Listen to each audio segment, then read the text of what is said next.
round table, not round the square or triangle. We come to hang at the gang on Fridays as we're able. We play well here in Camelot, we are chums and fun, but Camelot. We're nice at the round table, our host is formidable. He runs his train, talks insane, but sure he's quite unstable. He's hobby mad in Camelot, but seems never to have done a lot.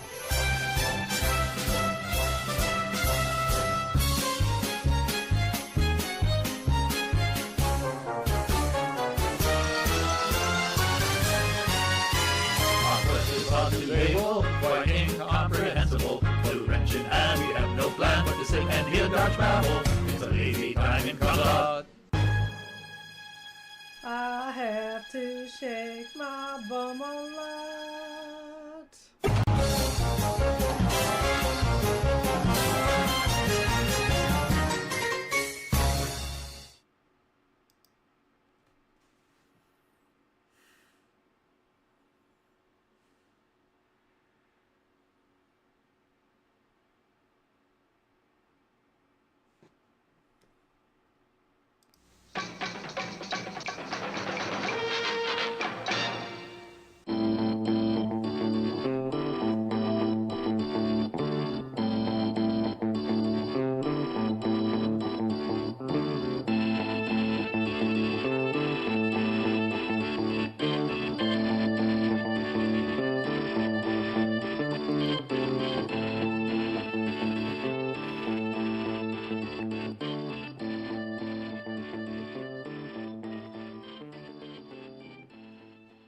This channel is a not-so-proud member of YouTube's all-encompassing special society of heavily overwhelmed layout enthusiasts. Check any railway show, check any railway club, check any layout, check your own house. You'll find one of us somewhere. Warning, the content of this stream is not suitable for children under the age of 16. The topic, language, themes, attitude, and personality of the presenter is not appropriate for anyone, much less children under the age of 16. Topics discussed will not center on trains and will focus on anything except politics. It just happens trains are running. Any similarity between characters, situations, trains, and intelligent thoughts is strictly a coincidence. Any rebroadcast or transmission of the stream without the expressed written consent of Major League Baseball is strictly prohibited. Viewer discretion is advised. Remember the 3 rules for model train layouts and pretty much anything. It's your layout, do what you want as you want. Do not tell someone else what to do unless they ask you directly what they should do. Do not call out, mock, criticize, or insult another channel on your channel or anyone else's channel. Thank you for your cooperation. And see it, you'll love it, and it's all done in the best possible way. Hey everybody, welcome fellow Knights of the Rhomboid Table. It is Friday and time for a weekly gathering in the Great Hall known as my basement, where I will be running trains and talking whatever comes to mind or whatever bypasses the mind and goes straight to the mouth. I hope you're all well. Before we go any further and greet everybody, I'm sure many of you know, but many of you may not know that one of the absolute gents and nice guys in the model train community, Andrew, aka Andy McDonald, known by his channel name March West Junction TMD, had some rather serious surgery on Monday. We won't go into specifics, but he's got a whole line of videos that he will be posting, but he will be off for a while. But Andy, we all want to wish you the best and a quick recovery. We are thinking of you and hoping everything went well on Monday, and now it's just recovery and recuperation. And again, we are all thinking of you. You're one of the most wonderful people, and you've been so wonderful to Joyce and me the 2 times we've met you, and in live, as well as all the times we've chatted offline. So many of you know, but I just wanted to put that out there for everybody. So Andy, if you're watching, cheers. I I don't know that I am specifically aware of anybody else that's had dire situations. I know things are going on with various people, but that's for them to disclose. But I think Andy is one that we could share some degree and comment on that. So anyhow, let me get everything going by seeing who is on my list. If you haven't chatted in a couple of minutes, they remove your name from the list if you don't chat for a couple of minutes. We got Sir Lee from Anfield Road, Layout in the Loft. We got Sir Colin of Whites. We got Sir Andy, the Hot Dog Pilot. We've got Lady Kara from K-Guns, the other side, the better half, or the equal half of Von Don Eisenbahn. We've got Sir Ifo Fanzon is here. We've got Sir Leslie of Gilpin. We got Sir Lyndon from Lintree. We have got Sir Mick, the Royal Barkeep. Hope you're doing well, sir. Sir Clive of Newland Junction. And welcome in Sir Pete from Sir Peter from Pete's Transport and More. And Models. I'm sorry, things are moving on me and I'm catching it. And more. Yeah, I was right the first time. Welcome in SJB Media 1996. And you have been here, I think. Let me find it. Just want to make sure. Well, when you chat again, we'll catch that. There we go. Just want to make sure you're knighted. Sir Tim of Dowd, the CEO of the Knights of the Rhomboid Table. Sir Tom Couples, the Sergeant at Arms. Sir Tom Houston. Sir Chris from the Valleys, which always sounds very regal, doesn't it? Sir Chris from the Valleys. And Sir Eric from Von Don Eisenbahn, welcome in. And let's see, Sir Andrew from 156, the Shortbread Express. Sir Andrew of Shortbread is here. So welcome in. The big event for me this week is, if you saw the video I posted, I think it was Tuesday, major frustration, major aggravation. I bought the new Loco. I boxed it back up, otherwise I'd take it out and let you guys see it. But I bought a Taurus locomotive, a Class E64.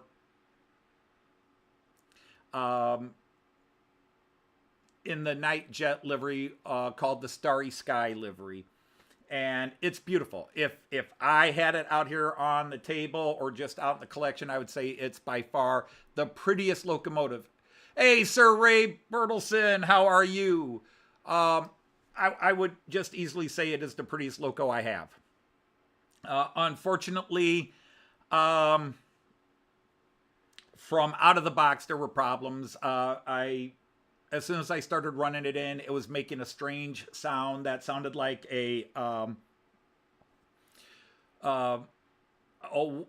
clothes washer with an unbalanced load. Womp, womp, womp, womp, womp. And of course, once I posted that, I was asking for people, does that sound make anything? Because I think it's in the motor, but I had people suggesting, oh, it could be this, it could be that, it could be that. I asked for suggestions, so I am glad you guys went to them, and I followed your suggestions and looked at everything. I could not find anything in the motor drive shaft that was acting up. I couldn't find anything on the wheels. There was a potential that one of the wheels was, one of the axles maybe was a bit too narrow, and there was a little bit of play, but I didn't feel like that would be causing a womp, womp, womp, womp, womp, womp, womp sound as it was running around. If you watched the video, you heard the sound. Anyhow, while I was checking wheels and making sure things were good inside, I ran it. And so I turned my track on and I ran and was going to run it in a couple of more minutes. And for like 30 seconds, it sounded like the womp womp sound was gone. Then it came back. And then as it was going up the incline, it hit one of the tall Oh, do I have one up here I can show you, or did I put them all away? I think I put them all away. I hit one of the tall nubs that when you go, as you guys know, Märklin is 3-rail, and the 3rd rail is a series of nubs, metal nubs along the middle of the track. But when you go into turnouts, they actually go up a bit. They go up a bit to help the ski get up and over the rail so it can change directions. Anyhow, it hit one on one of the classic left-hand turnouts. It just, bam, hit it, stopped, motor died. Lights work, sound functions work, all functions work, but the motor is absolutely dead. So I don't know what happened, but I've contacted Lipa and said, hey, this thing's a piece of crap, and I am not happy. You know, and it's not Lipa's fault. I said, send me one. They sent me one. But yeah, it was a piece of crap. Hello, Sir Ian. Hey, Sir John, and welcome in Clintonville. It's, you know, everybody buys a lemon. I will say this is the second time I bought a Jägendorfer collection locomotive, and I'm not happy with either one, which is weird because Jägendorfer, the people who buy Jägendorfer love Jägendorfer. Jägerndorfer, I should say. Jägerndorfer. I keep saying Dorfer because I keep thinking there's umlauts over the O, but there isn't. It's Dorfer. Jägerndorfer. Anyhow, this is my other one. Again, Jägendorfer makes beautiful locomotives, and their rail jets are the best in the business, in my opinion. I've seen them live in person, and I've seen dozens of videos on them. They're amazing. But their basic locomotives, weak. Beautiful detail, amazing liveries for the art. Like I said, that, and you know, it's a metal shell. And this is called their high-end model, which is their highest level. And I got it for half price, okay? Got it for half price. But wow, it was a weak puller when I tried pulling cars with it, but that might have been the issue with the motor to begin with. But yeah, it's everybody gets their lemon. I finally got my big one. Hello, Ian. And anybody else come in that I missed? So, yeah, that's been my week. It's been very aggravating because I don't want a replacement. I don't want them getting another one and sending it to me. I think I've decided I'm off of Jägendorfer collections models. I am just, I'm 0 for 2 in contentment. This guy's not bad, but he's beautiful. He's not a strong puller.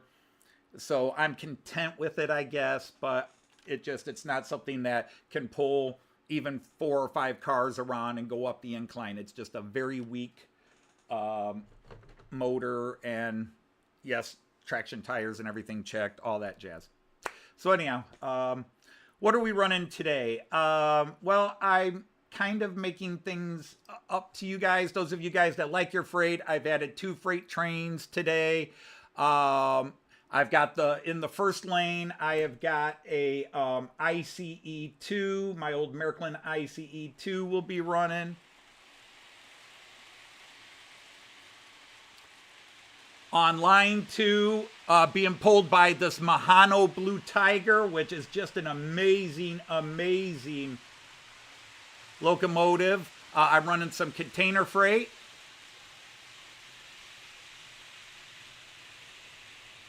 The rule 3 strikes with me. When it comes to buying something, it's 2 strikes. I'll always give a company a second chance, but I won't give them a third.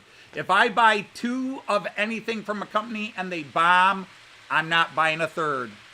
I'm not risking it. All right, in lane 3, I've got an Austrian ICEC, Intercity Eurocity, being pulled by a Class 64 Taurus.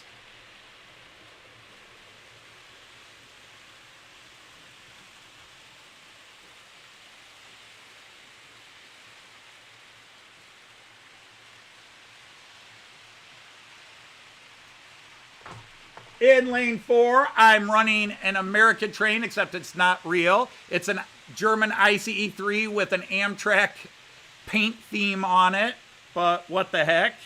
So we'll let that guy have some fun and go around today.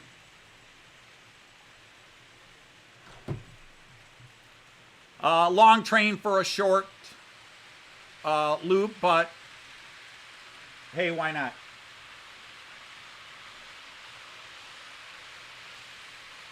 Hey, I see Sir Raymond Legs is here and Sir Greg is here. Sir Greg, no, I'm not going to repair it. I'm sending it back. I looked at it to see if I could find what might be an obvious problem, to see if I could repair it myself. I wasn't seeing anything obvious. I'm not going to try to take out the whole motor on a brand new when I can send it back and either get my money back or get something else instead. Okay, in line 5, dun, dun, dun, dun, I have another freight train being pulled by a Class 193 Vectron. In fact, the very first Vectron I ever bought. I'm up to 4 Vectrons now. Well, 4 of the 193s. I've got 6 Vectrons overall because I got 2 of the Class 249s. So we'll get this guy in motion. And he's pulling a short freight train. Not very realistic, but it's on a short loop, so, you know. Not that I care too much about being realistic.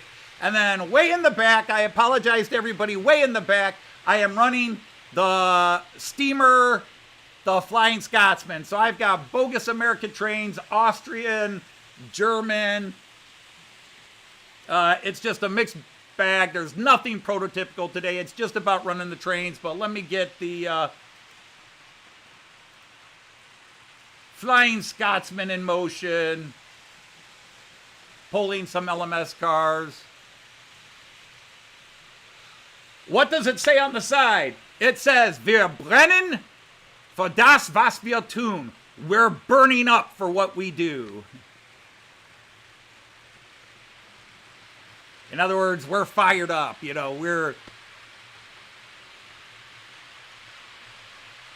brennen für das, was wir tun.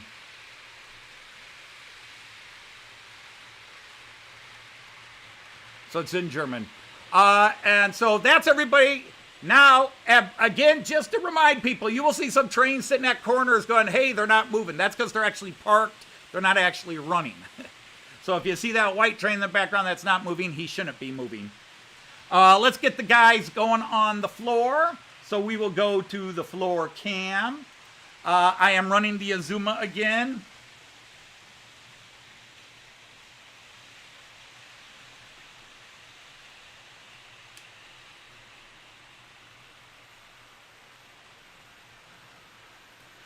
And then I am running the Duchess of Sutherland. I believe that's a Class A3 with some more LMS. So we've got 2 different trains pulling LMS coaches today.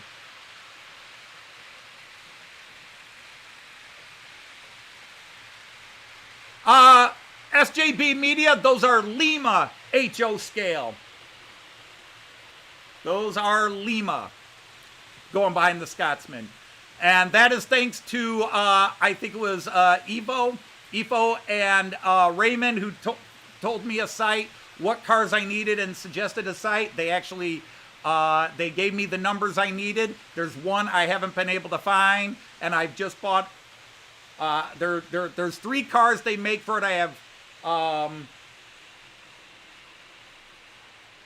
or there's 4 cars that they make for it. I've got 3 of the 4, 2 of one. And then there's one I don't have.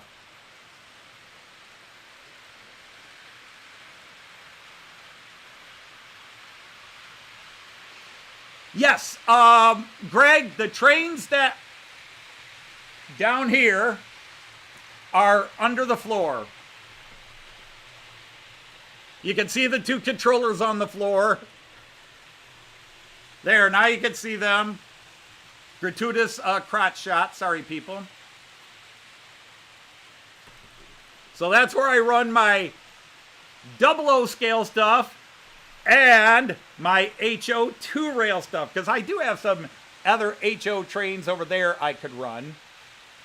German stock. I try to run my British 00 stuff down here as a tribute, as an honor to all my UK friends, because most of my subscribers, believe it or not, are from the UK. I'm an American who runs German trains, and most of my subscribers from the UK.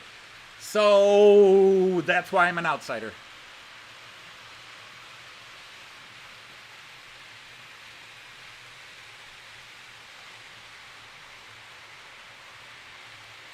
So that's what we are running today. The Duchess of Sutherland does take a little bit of time to get up to speed. It's like she needs a little bit of warming up. She's not as young as she used to be. She needs a little bit more action before she finds her speed.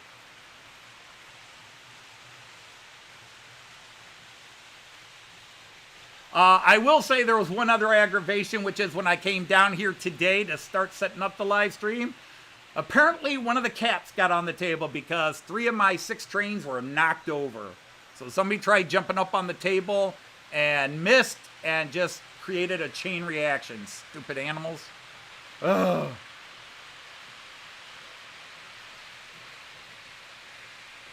Oh, you thought I was in a basement in Germany? You are not alone, John. A lot of people thought I was in Germany because I run German trades. I did have some people going, wow, your English is really good. Thank you. I try very hard to speak this English language without an accent. It took a lot of years with the KGB, with the university to learn to speak proper English. And then I came over to America to study English and learn to speak American English. Now I speak American English really good. Thank you very much.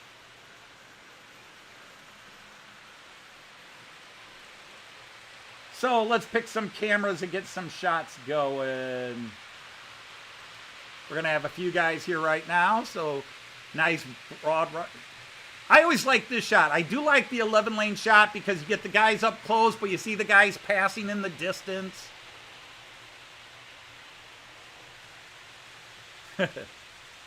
No habla inglés. No habla inglés, señor. Herr Flick.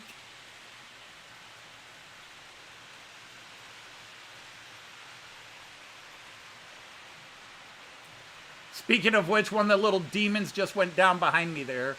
Oh.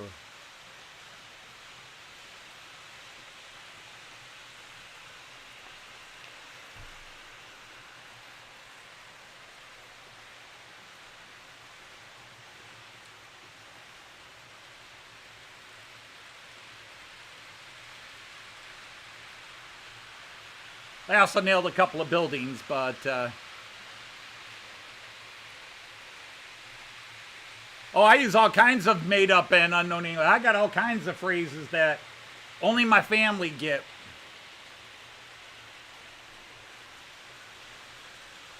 As well as all the occasional substitutes when the grandson's around for the words I shouldn't say around my grandson. Because as we all know, little kids are tape recorders. Now, if you're young and don't know what a tape recorder is, it's a little device that you could record people's voices on tape. Hence the term tape recorder. Like when we didn't have CD players and our cars didn't have cassette players, we would take our tape recorder, hold it up to the TV when one of our favorite bands was on a TV show, and we would record the song so that we could play it later. Yeah, reel to reel. Been there, done that too. 8-track.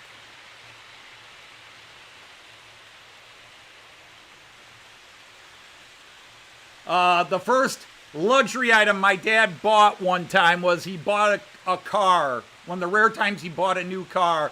And it was a 1977 Mercury Grand Marquis, which at the time was the largest American car built. And it had an 8-track player in it. Unfortunately, it's also the first car I put a dent in. Oh, my father was not a happy camper. Oops. No, my father was a rebel. It's a look into my father's psychology that my father drove the one American brand car you don't drive in the Dodge family is Ford. And my dad never had the guts to buy Ford, but he bought Ford-related products. In fact, my dad never drove a Dodge while I lived in his house. I used to give him grief about it. Finally, in 1990, 1991, he bought a Dodge Intrepid. And then he bought a Dodge Magnum, which was the last car he owned before he died. But he finally bought some Dodges. But yeah, I think he did it as a way to thumb his nose at the family. Where I grew up with the family and loving the Dodge family history, and that I think my dad rebelled against it. I think my dad, he was the baby of the family, and whatever psychological issues my dad had, and he had many, I think that was just one more thing he did to...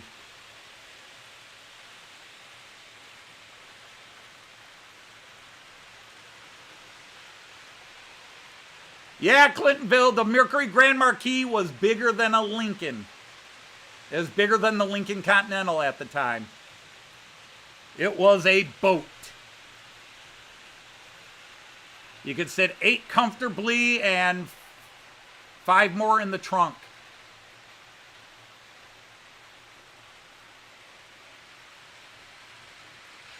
Hello, Moneybrook Junction. Mark and Lisa, I believe. Hello, sir. Hi, Sir Mark and Lady Lisa. Welcome in. If I've missed anybody else, I apologize.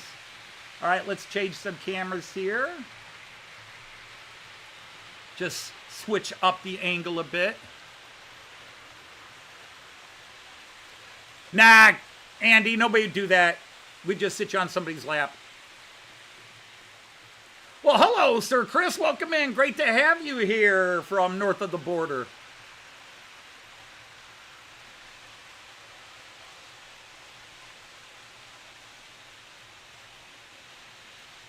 Nobody's over there right now. I'll wait.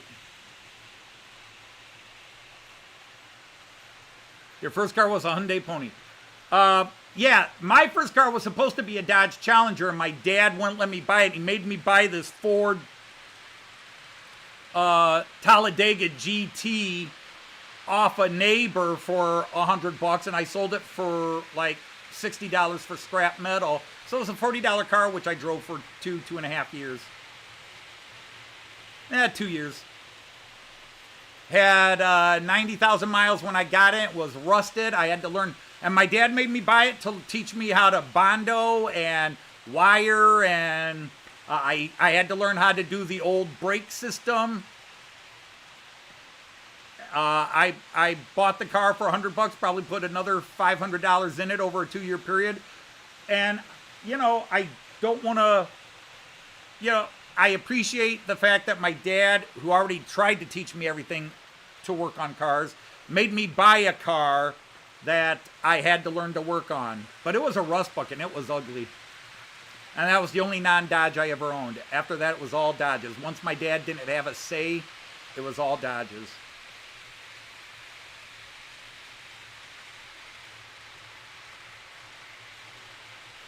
The Dodge Omnis were way ahead of their time.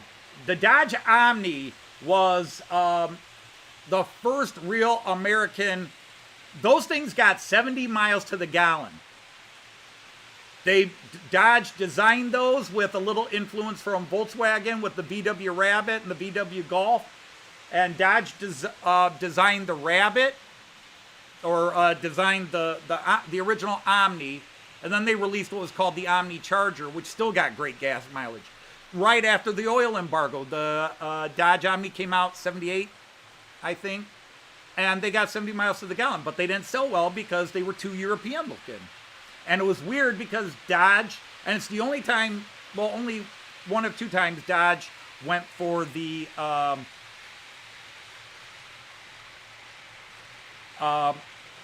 went against its grain with being a muscle car company, and made a high gas mileage. The Dodge Dart that they released in 2012 still had probably the most powerful 4 horsepower or 4-cylinder motor on the market, and it won all kinds of awards. It was a fantastic car. We even bought one, and it was getting 45 miles to the gallon, 40 to 45 miles to the gallon on the highway.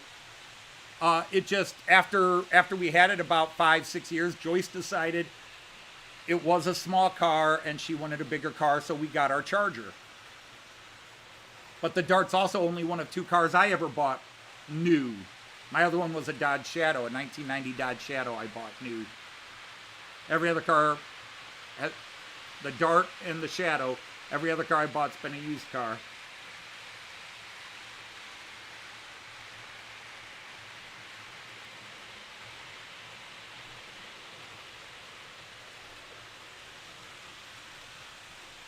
Well, hello, Monsville. Oh, yeah, you wrote me an email. I saw the email and read it, looked at the pictures, but I did not respond. My apologies. It's just been kind of chaos here in my world.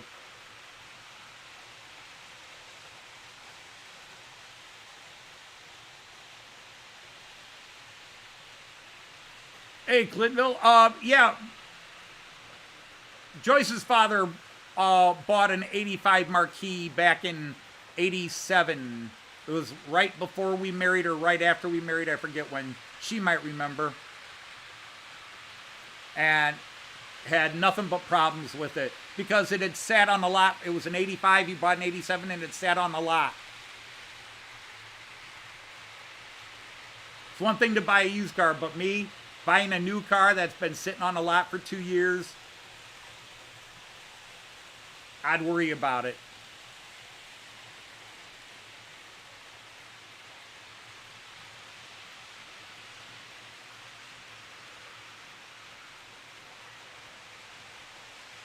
Oh, yeah. Yeah, I was the second of my 5 siblings. I was the second one to get the driver's license. My dad tried to teach my oldest sister, Tina, how to drive. He took her out for 2 lessons and then swore he would never take another kid out to drive. She was that bad. My sister, Roberta. I've got 3 older sisters. There was Tina, Wendy, and Roberta. My sister Roberta got her legal driver's license 6 months before I got mine. But then I taught my sister Tina how to drive. I taught my sister Roberta Wendy how to drive, and I taught my brother John how to drive. I also taught 2 Russian immigrants how to drive. I taught several nieces and nephews how to drive. I think I've taught, and then you add my 3 kids, I think I have taught 13 people how to drive, and they all passed their driver's license first test.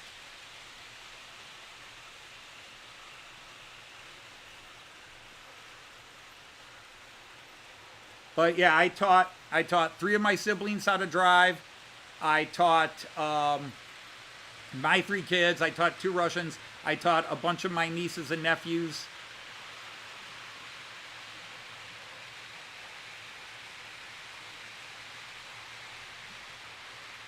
I was also the first one of my siblings to buy my own car. My sisters always had boyfriends who drove, so they never needed a car. And once I got a car, 2 of my siblings would borrow it a lot. 2 of my sisters would borrow it a lot. In fact, my sister Roberta borrowed it and crashed it. The Talladegas came to a front end kind of like that. I got up one morning and went out to take my car to school and then to work, and the front end was like that. And my sister had driven the car to work and back. It was February. And I go run in the house. Roberta, what'd you do to my car? She said, oh yeah, I ran into the back of a salt truck last night. The roads were icy. Why were you following a salt truck that close that you... And I'm growling. You know, I don't even know if the car's going to work. And you couldn't get in the door. Because it had pushed the front quarter panel back in on the door. I had to get in on the passenger side. And my whole thing is she just, yeah, your car was a piece of shit anyhow. Yeah, but it was mine. As it is, I still managed to drive it for February, March, April, May.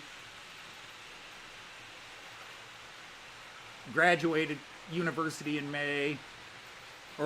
Graduated high school in May and immediately left for West Point. So, yeah, I limped through without a car.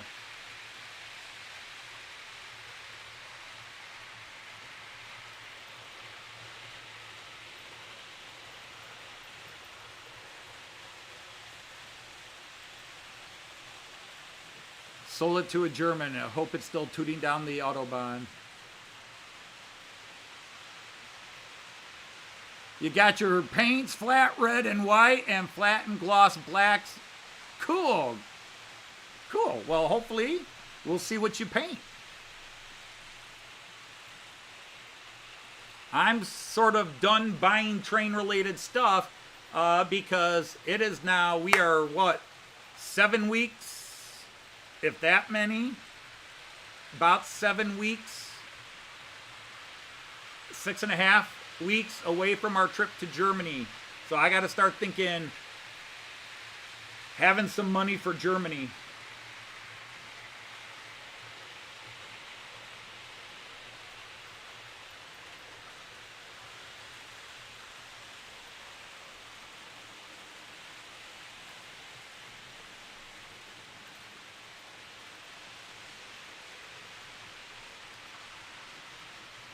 Oh, that camera tilted. Oh, rats, that camera tilted again, darn it.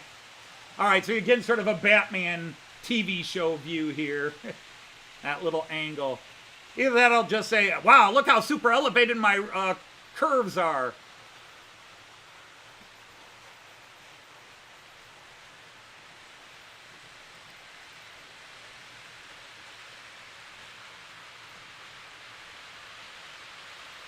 Yes, Greg, I will be doing a live stream tomorrow and probably next Saturday too.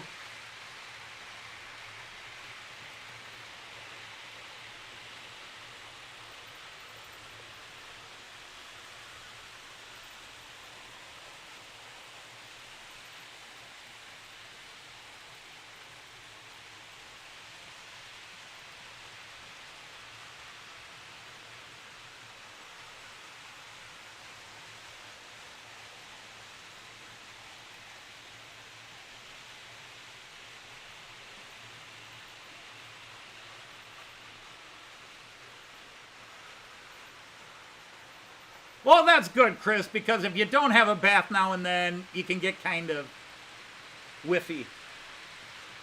Oh, the town of Bath. Right, gotcha. You also have a break-in to do a... you just got...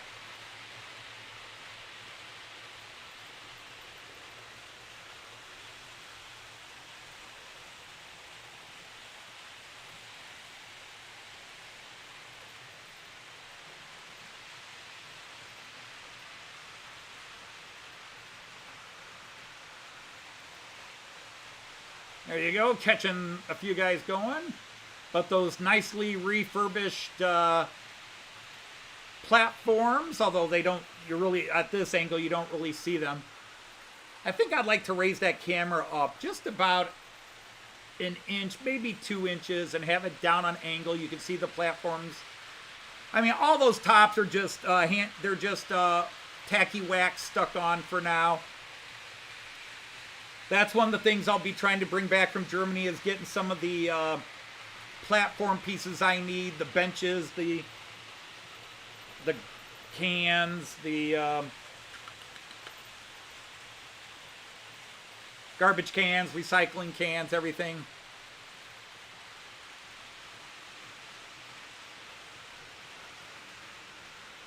Woo!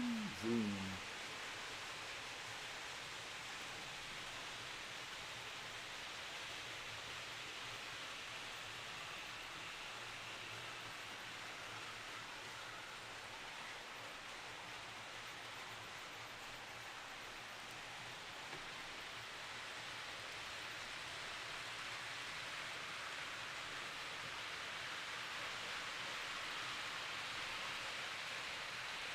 All right, got a little question for you. We've talked about it way in the past, so every now and then I like to recycle old conversation pieces. When you look at a layout, what is the first thing you look at?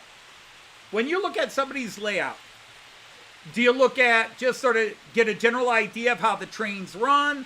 Do you look at specific scenery, like you always look at the station first, or do you look at the trains first? Because I will tell you, the first thing I look at is the trains. I always look at the trains. I don't pay nearly as much attention to the layout until after I check out the trains.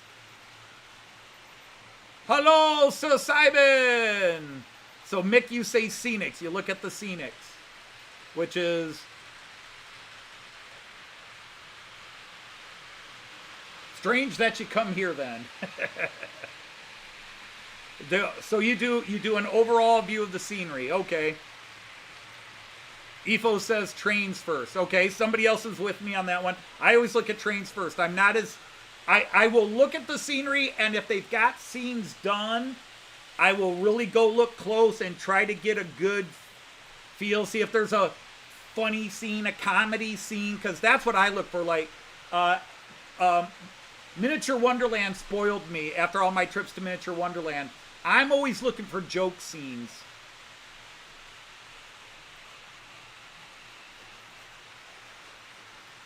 Lee says he likes to look at the scenics.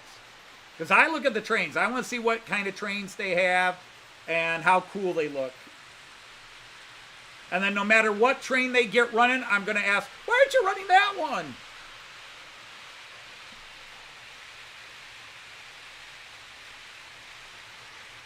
Tom in Houston says you look at the track plan.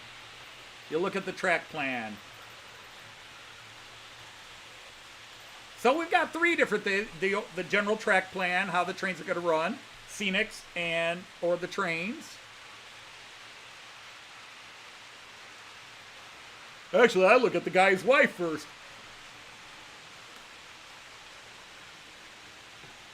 And no scenery on the carpet.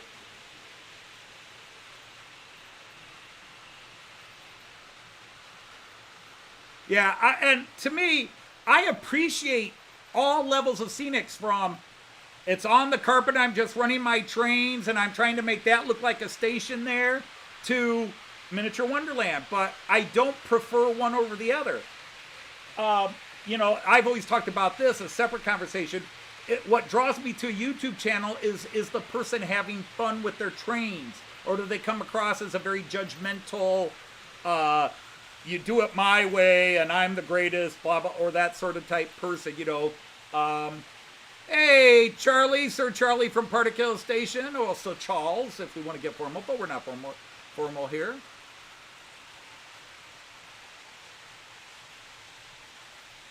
But I like to look at what they got for a stock, because it tells me what they like to run, what maybe a little bit of what eras, and if it's definitely like me where I have all the eras, but like again, I'm mostly German now.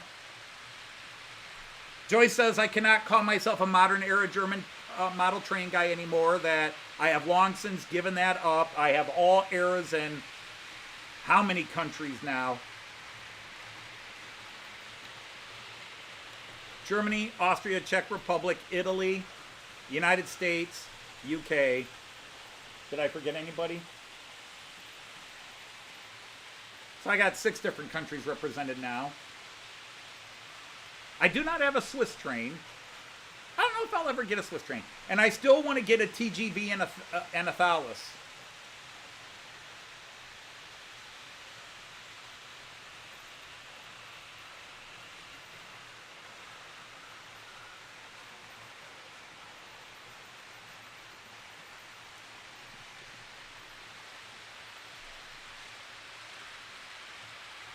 Yeah, I agree, Greg. To me, the person and the personality of that person, obviously.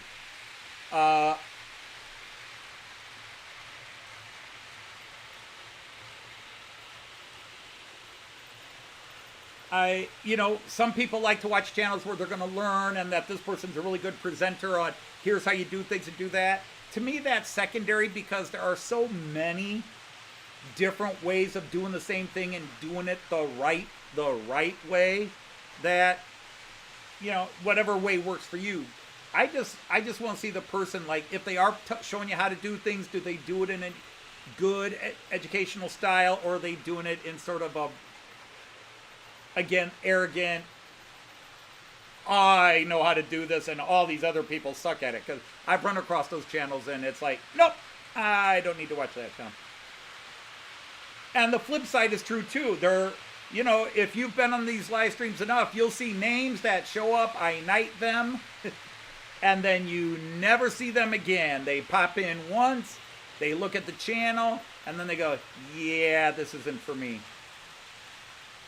There's just a core group of people that, with some fluctuation, there are some people that were here for a while, and then some life happens, and they move on, and you don't see them anymore. And we get a couple of new that come in.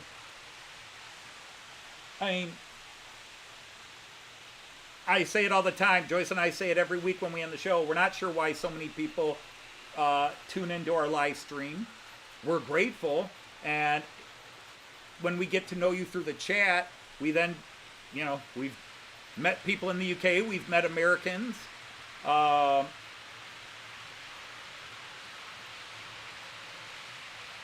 But yeah, we've mostly met people in the UK because we went on a UK trip. We just happened to be in the UK, and it was easy to, well, we're stopping off here, and these people are by. We don't travel in the United States so much. You know, anymore, about 2 to 3 hours away from home. Going to see my son's about the longest car trip I take anymore. And the only time we fly is when we go overseas because I hate planes. When we were younger, I would drive. Like, honey, let's go out west. Fine, we'll drive. I drove from Toledo, Ohio to Cody, Wyoming overnight. Oh, I'm sorry. No, I stopped at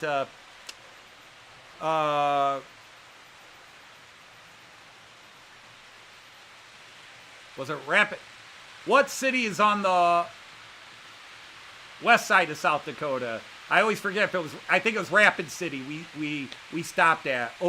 But I drove overnight from Toledo to Rapid City, about 1,500 miles nonstop, other than potty breaks for the kids and Joyce. They all slept in the car while I drove, you know, trying to keep my eyes wide open, driving through Minnesota.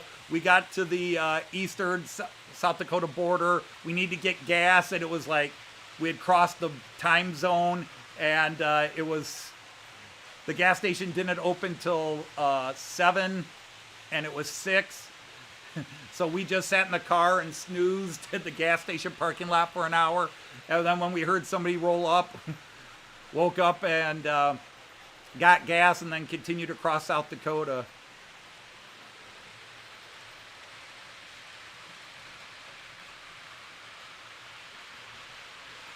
Yeah. Oh, yeah, your black and white video was very cool. And yes, I've done the same thing with a couple of things I've done where videos I've put out in the past where I was just messing around and did it in black and white, or things I did with my students as well. And yeah, you videotape it in color, and then when you put the file in the computer, you just click black and white. And then I've got a format that allows me to give it sort of like the old movie film scratches that you might see in old movies. So I can add stuff like that into various degrees.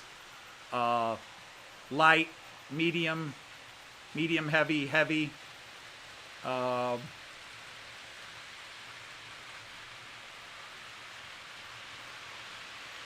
You stayed overnight in Toledo. There you go. My son-in-law is from Philadelphia, lives in Toledo now, but he's from the Jersey part of Philly, you know, the Jersey suburbs of Philly. Big Philly fan. He was ecstatic that his the Eagles won the Super Bowl. They've won it a couple of times. I'm a Browns fan. I don't know what winning a Super Bowl is like.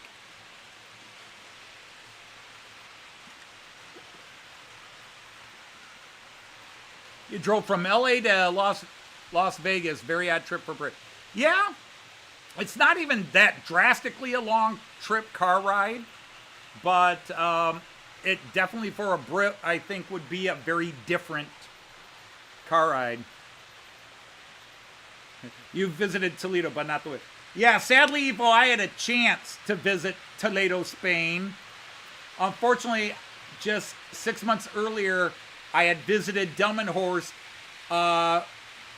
after our first exchange program. I had gone to Delmenhorst with my students, and then the mayor of Toledo was invited to go over to Delmenhorst So the mayor went, and I got asked to go along as part of the entourage, and I got 4 days off of work, paid. Without having to take sick days, I just got paid leave, and so I went with the mayor. I got a tour of the Mercedes-Benz factory in Bremen and Stuttgart. I also got a tour of the Beck's brewery along with St. Pauli and Hackebeck's in Bremen. And boy, they let you do taste testing.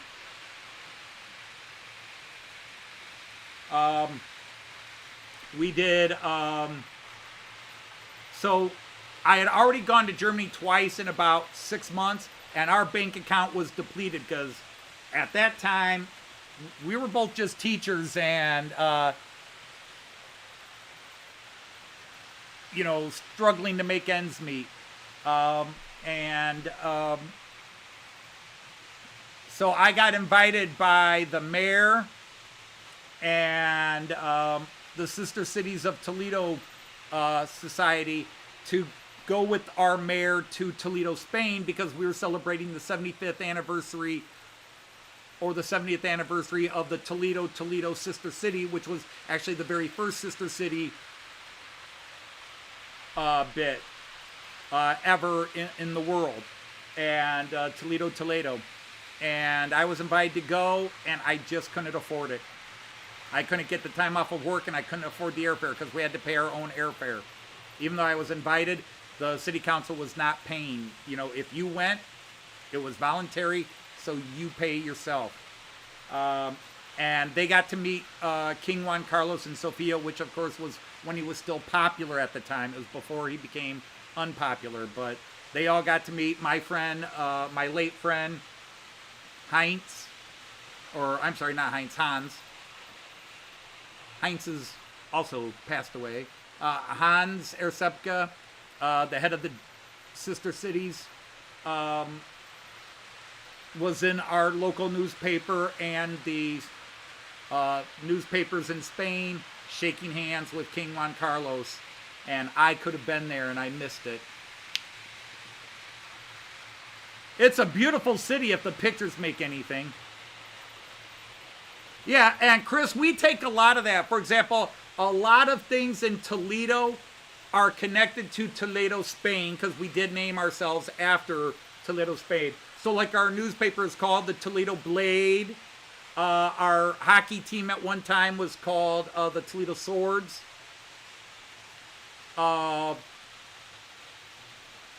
baseball team was the Toledo something, and then we became the Mud Hens in the 1940s.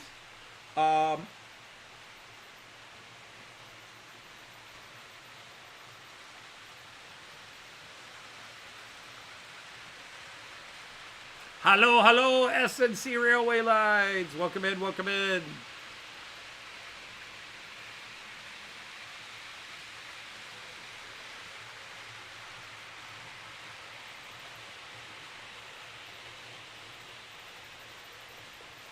All right, Monsville, thanks for popping in and hanging out with us for a bit.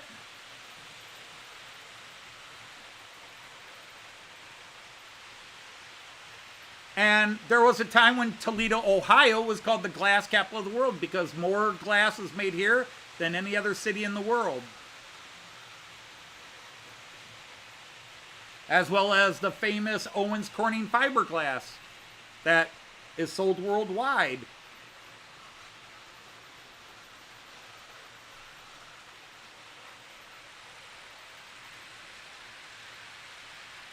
But even Toledo, Ohio is famous for, our most famous thing is the Jeep. Although it was originally founded in Pennsylvania, it moved to Toledo and became part of the Willys Jeep Corporation. And but the Jeeps driven during World War II, the iconic Jeep, most of those were built in Toledo.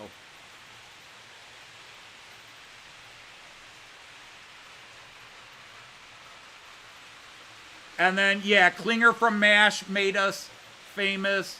The famous hot dog place, Tony Packo's, which when Artie was here, we took Artie to Tony Packo's which I kind of regret because he clearly wasn't feeling well, but he said he wanted to go. And he spent the next 2 days in his room sick.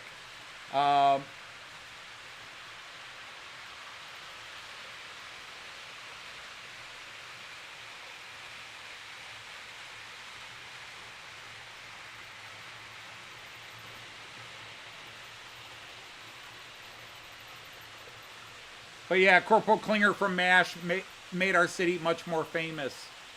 And the funny thing is, after the once MASH TV show and Klinger became so huge, the original Tony Pacos, it's still where it's always been for 100 years, but the building has grown 5 different times. It was once just a small little shack. Now it's a 3-story building down both sides of the street it's on. But the original little shack is part of the kitchen area.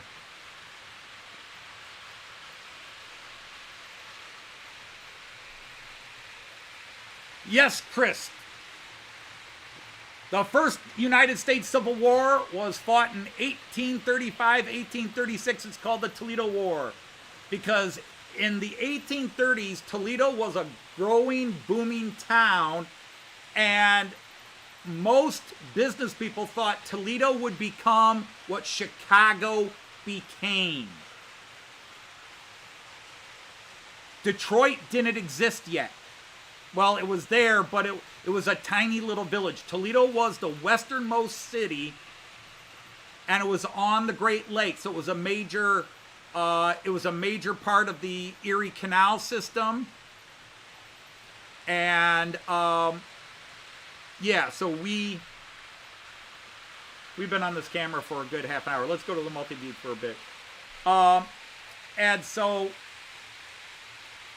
when Ohio was up for statehood, Michigan and Ohio and the federal government each sent people out to draw lines where they think the border should be. The Ohio line had it 5 miles north of Toledo. The Michigan line included Toledo because Michigan, the territory, wanted Toledo. And the government line gave the northern part of Toledo to Michigan and the southern, including the port area, to Ohio. And the Michigan territorial governor and the governor of Ohio, Robert Lucas, sent troops. Michigan sent about 1,200 troops. Ohio sent about 900 troops.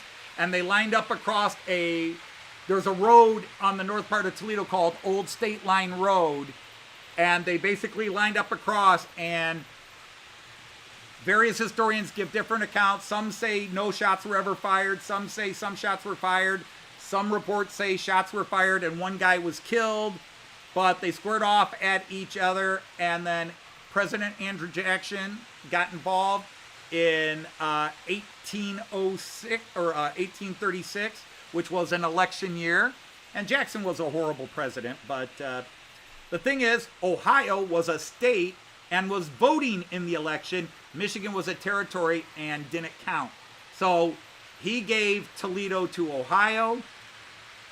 But then to make the Michigan people happy, he promised them statehood if he were reelected, they'd get statehood. And he chopped off a section of the Wisconsin territory and gave it to Michigan, known as the Upper Peninsula of Michigan, which wound up being the better deal because they had iron mines as well as pelt and fur traffic up there. So Michigan became a state in 1837. Toledo became a part. And then about 5 years later, Chicago was established, and Toledo's history went downhill from there. Hello, Jeff, Sir Jeff and Sir Tom. Been doing some landscaping. The weather's not allowing us to do any landscaping here. It's been cool and rainy pretty much every day. All right, good night. Hi, thanks for hanging out with us. Always appreciated. Great to see you. Hopefully your entire deck and expansion of your shed is coming to a close. as one who also does all that work myself, always appreciative and acknowledge that that's a tough. You get my respect for doing that yourself.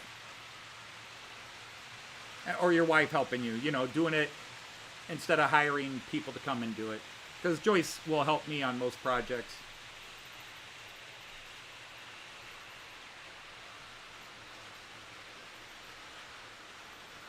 Yeah, Andy, did I see you in a live stream saying that your temperature over in the UK today was about 24, 25 Celsius? Which is about 75.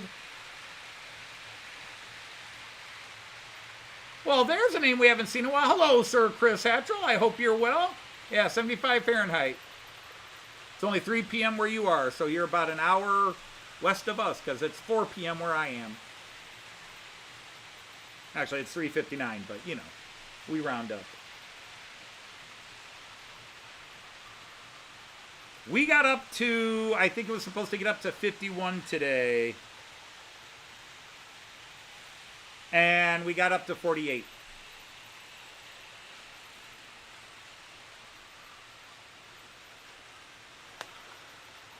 Oh, that's the other thing I didn't talk about earlier.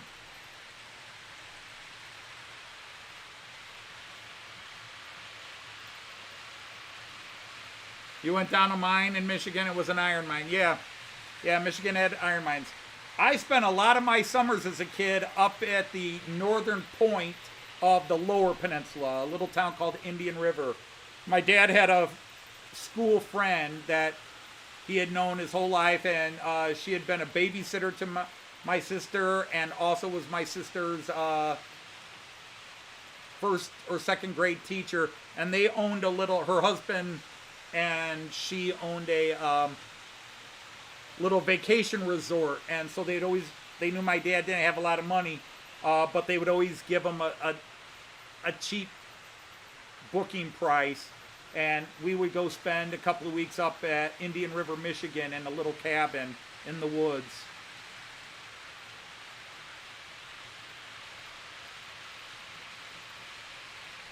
Who lives closest to Glasgow?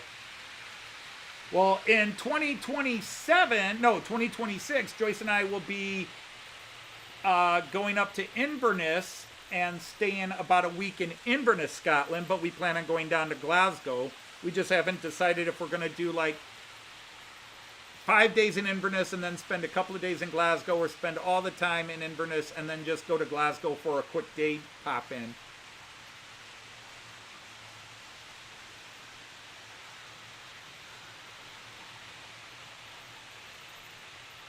The Tehakapi Loop in the Mojave Desert.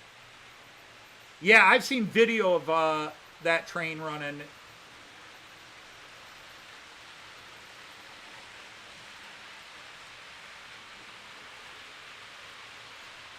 A strange YouTube lady got banned from the bus for life for opening and eating sustrumin on the bus. The whole bus was gagging. Yeah. Oh, yeah, I am running under the table. Yes, you can kind of see it up there, but I'll go to a closer view since I haven't been there in a while. But I am running a Class 800 Azuma, the Celebrating Scotland one, and I am running the Duchess of Hamilton with a rake of cars that is totally wrong, but, well, they don't match each other, put it that way, but it's just some coaches I had to throw on. You're 60 miles west of Chicago in the cornfields. Well, then you're not too far away. You're about half an hour west of where Renaud's shop is. Joyce and I, one of these days, are going to go spend a 3 or 4 day weekend in Chicago and go out to Renaud's just to see the store.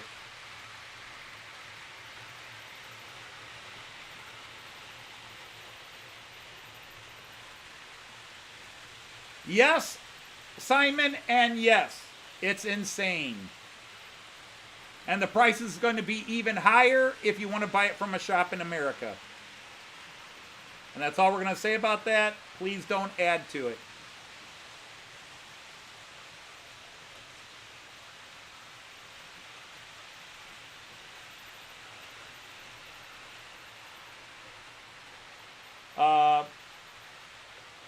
Renaud's is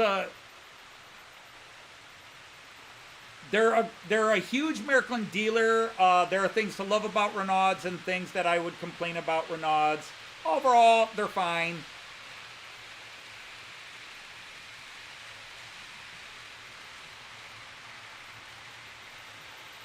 Really? Everything was out of stock? Well, I guess it's what you tried to order. They usually have a lot of new stuff. Well, hello, CLL. I'm doing fine. It's been a frustrating week. I don't know. I don't even know if it's a 100% good thing. The only good thing that happened this week is thanks to those of you who watched our newest parody song video. We did Tears for Fears, Everybody Wants to Rule the World. And we turned it into Everybody Wants to Run Some Trains. We did do it as a dedication to our friends who either can only model in the seasons or have to go out to sheds to run their trains. So we highlighted a lot of our friends. So many of you got cameos in it if you run trains in a shed. Oh, that's the other one. Dino, Model Railway Shed Dino, they had a family emergency with his father.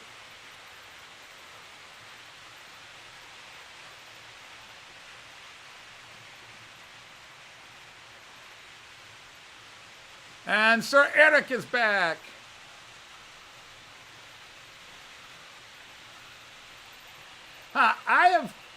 When I order from their primary, stock, stuff that's supposed to be new, and it says it's in stock, it is in stock. But I have ordered 3 times. Well, I've ordered twice, and Joyce has ordered twice, so 4 times, where they say they've got it in stock, and they don't.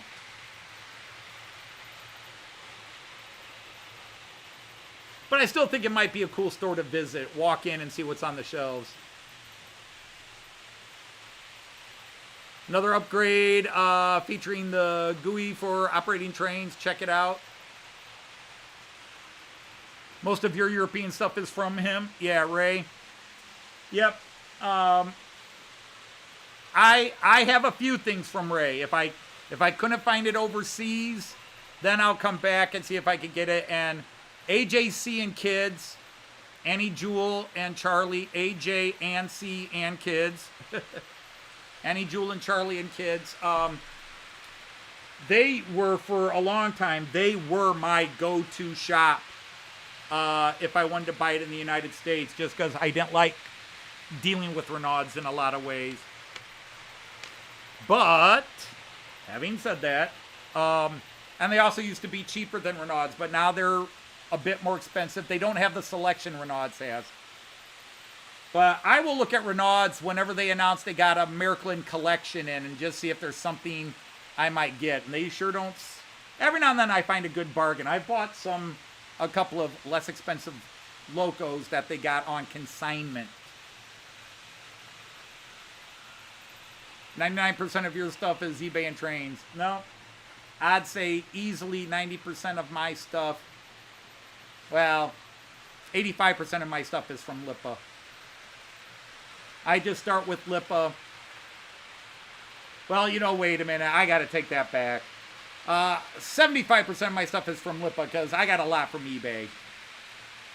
I got a lot of rolling stock from eBay. And I'm not going to count anything from Herb's collection as part of that. Because he got that from all kinds of places. I have bought one thing from Eurotrain Hobby. 2 things. I've started to sound like the Spanish Inquisition. I have bought 1 thing. 2.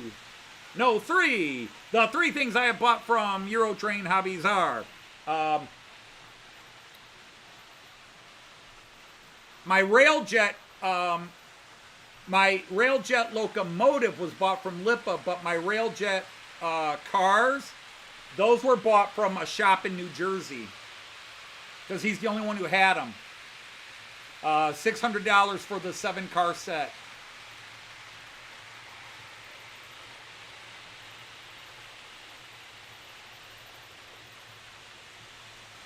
Yeah, most of my pre-owned stuff is from eBay, Tom. I'd agree.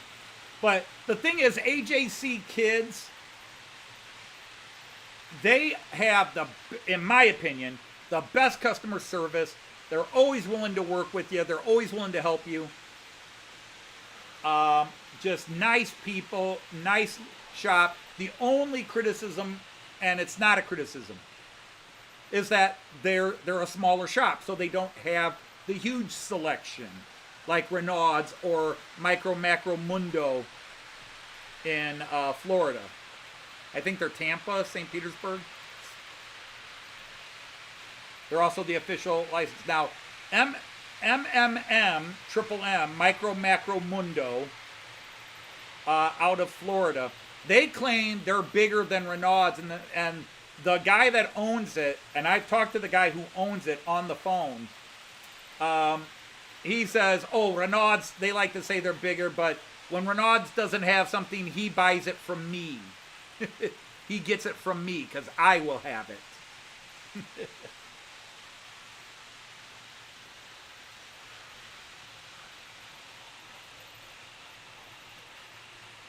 Well, the train station's doing great.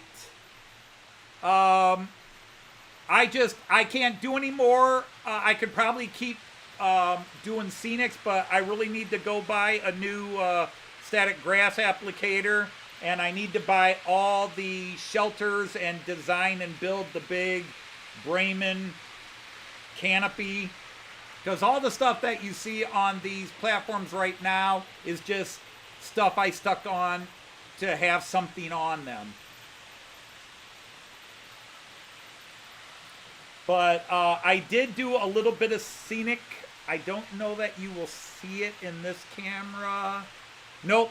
Oh yeah, you can, right in front of you. I was just putting in a base layer to see how I like it before I want to put some grass and weeds in there, something that's very erratic, patchy. So I was just laying a ground cover, and I'm not 100% happy with how it came out. But I figure once I throw grass and stuff on it, it'll look fine. Nobody expects the Spanish Inquisition. Chief weapon is fear and surprise.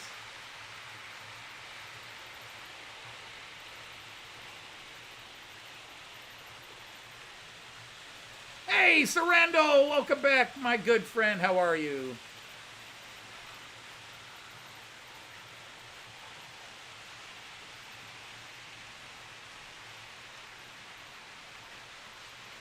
All right, Evo, good night. Sleep well. Thank you for joining us, as always. Always appreciated it. I know it sounds like a broken record, but that's how we are.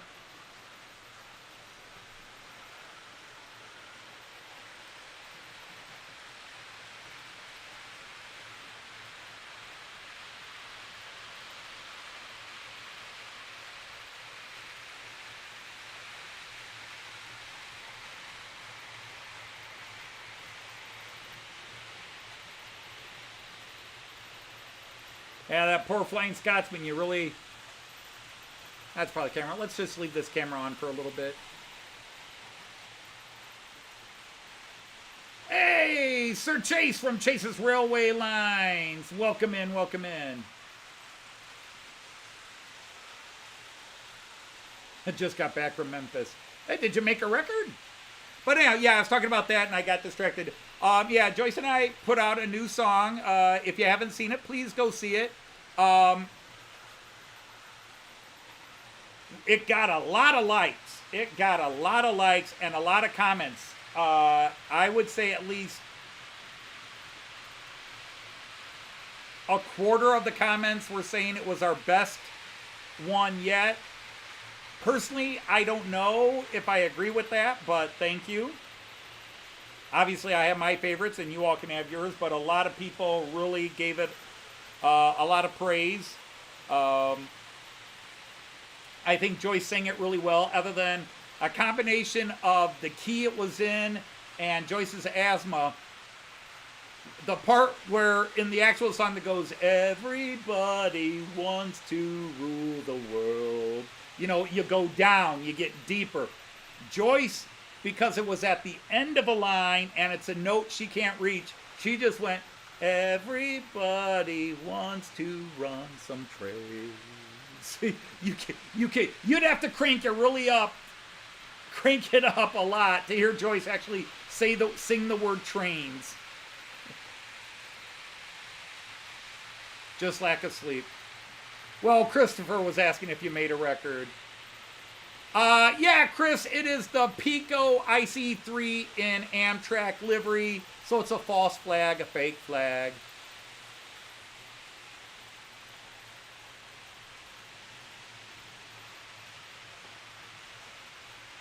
No, I don't think so. What locomotive do you think stopped, CLL?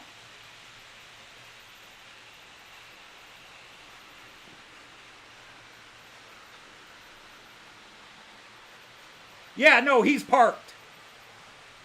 Let's go back to the overhead view for a second.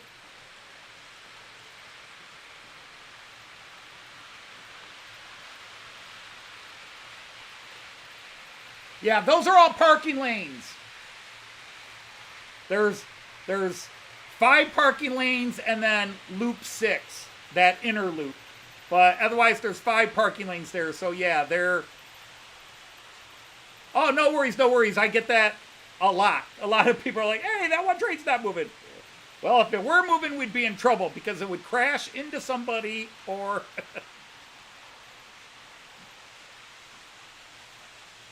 Yeah, we've got the rolling Scotsman as opposed to the flying Scotsman.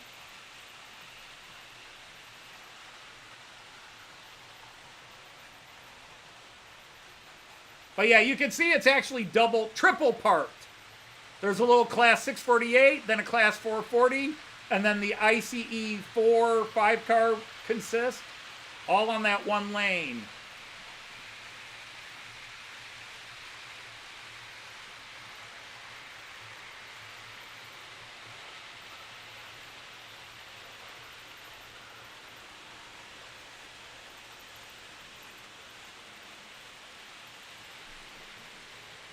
Which is really weird that you asked it last week, Andy, because you've been here a while.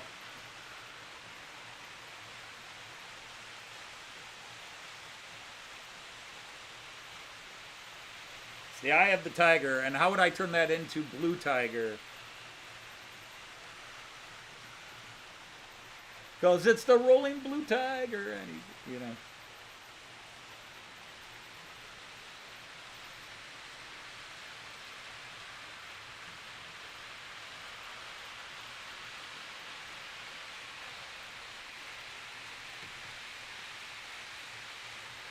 So I was going to do more, and then I decided to stop because I wasn't percent. Because that is a mix of 4 different... well, let me go get it.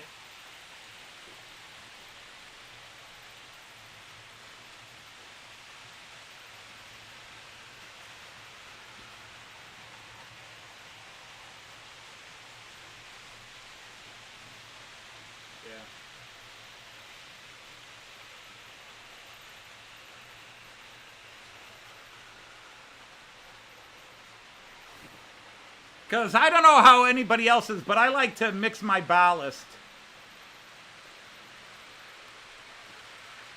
I like to, like when I do the ballast at the stations, I buy medium gray blend and then fine gray blend and a darker gray ballast from Woodland Scenics. And then I'll put them in I try to be consistent with the ratio. So I did the same thing with this ground cover. This is like 4 different ballast and ground covers from Woodland Scenics mixed. And as you can see, I had this bottle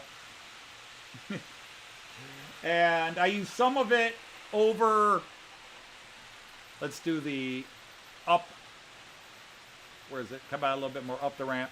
Yeah, you can see some of it just right after this ICE goes by. And I did that 4 or 5 years ago. So you can see some of this mix in there. And then I did it as an undercover in a couple other areas. And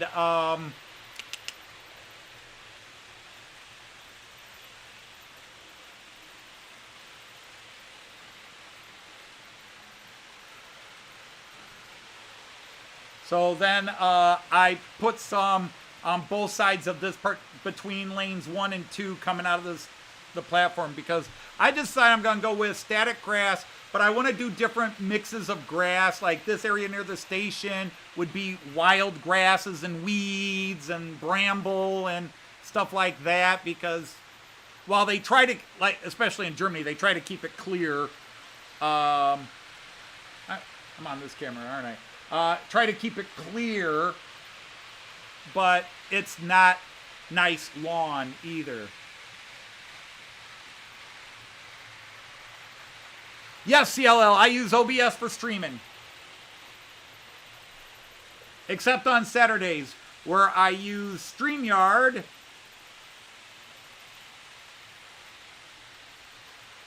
But I use OBS Virtual Cam in StreamYard.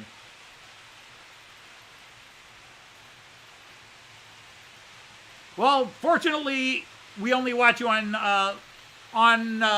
YouTube, and we're not there in person then, Andy. I guess that's good.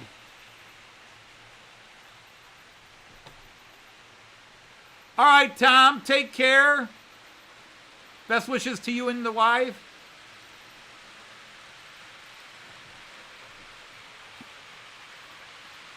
But I'm going to have to buy more of this stuff and make a new batch, because this is not enough to do everything I want to do. Not even close. I need like 3 jugs of this. I don't know if that's true. I probably could do, about a third to half of what I want to do with this. So I probably just need another full jug. Sometime in the distant future. Anthony, I have heard you talk about buying Herb's collection. What is the backstory on that? Sorry if you covered it. No, Greg, most people here know the story, but it happened before you started coming to the live stream. So my apologies to everybody who already knows the story inside and out, but I will tell it again, because what else am I going to talk about?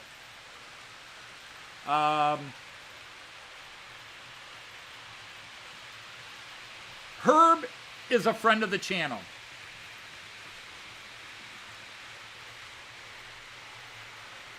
And Herb lives in Western Canada. I believe he's in British Columbia. Or is he in Alberta? He's on the east side of the mountains.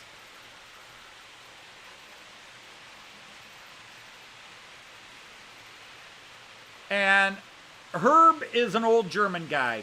And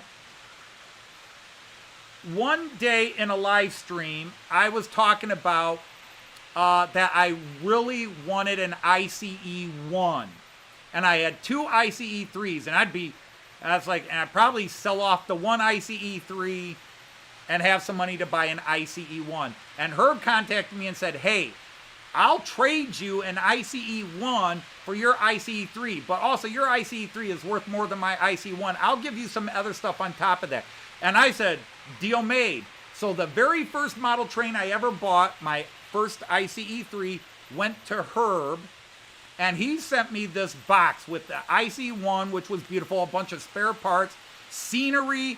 He gave me so much more than he should have.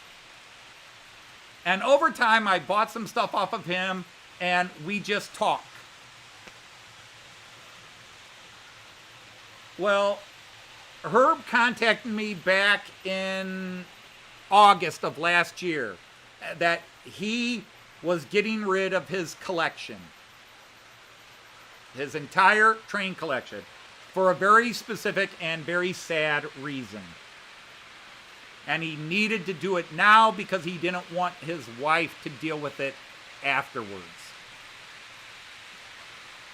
And he said, before I start getting rid of this stuff, is there anything you want? And I started adding up, and he sent me pictures of his whole collection. I'd seen most of it anyhow. But, like, hey, I'll take my old ICE-3 back. And I want this train, and I want your, this train, and I want that train. So I started adding it up, and I just finally, I wrote him a letter, and I said, Herb, how much can I get for X number of dollars? American dollars. How much can I get? And he answered back, you can have the whole damn thing, other than 2 trains he had already given away. So, through a lot of hard work and hassle from the old guy, he sent me 8 big boxes, plus a 9th box came a little later with some cool DVDs and old catalogs and stuff that I just love. And I bought his entire train collection. So I built, you can't see it in this camera, but there is a display over there that has some of it. The showy trains I have over there.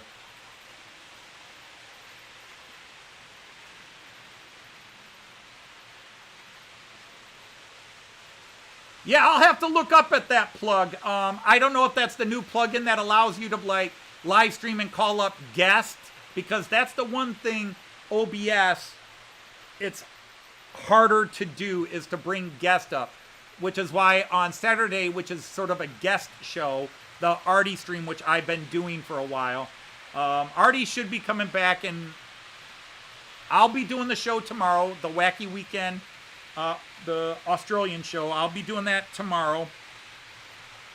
But then next weekend, it's a 50-50 chance on whether Artie might feel he can come back for a show. But, yeah. For the various legal issues.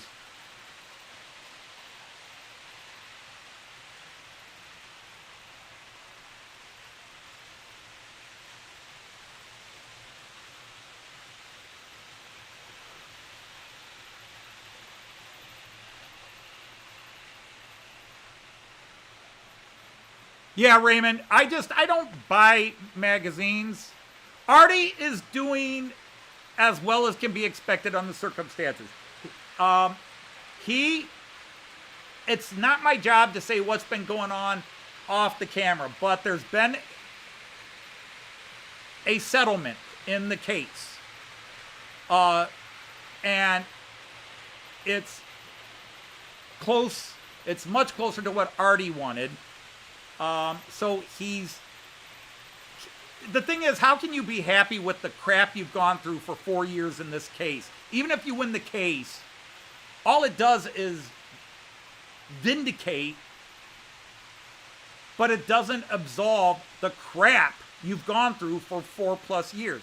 And he still has all kinds of physical pain. His shoulders are bad, his one hand is bad. He's doing,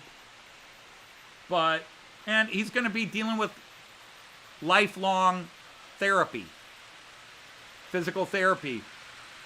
And he's tired of not being able to hang out with people because he's still being scrutinized. And his lawyers told him, just stay off of social media until everything is said and done, and then we won't worry about it.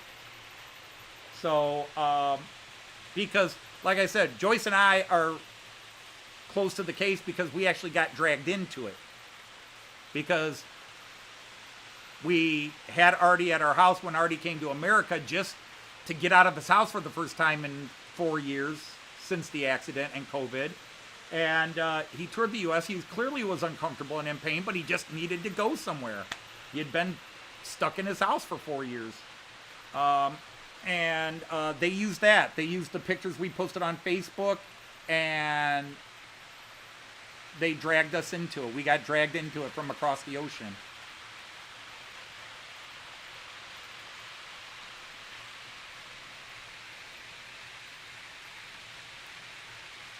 So overall, he's just hoping he'll be allowed to come back on a regular basis and take his show back. Wild 10 days on the Thayer subdivision with the tornadoes and the flooding. Yeah, indeed. So yeah, I have Herb's collection, and I occasionally do a day where I run a bunch of Herb trains, because he is a great guy. Although it's coming, sadly.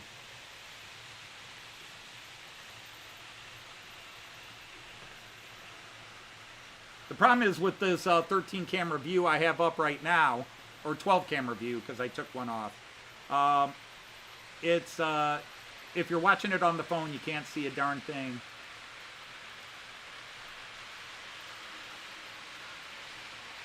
All right, Simon, thank you. Yes, it is 10:30 at night where you are, or 22:30.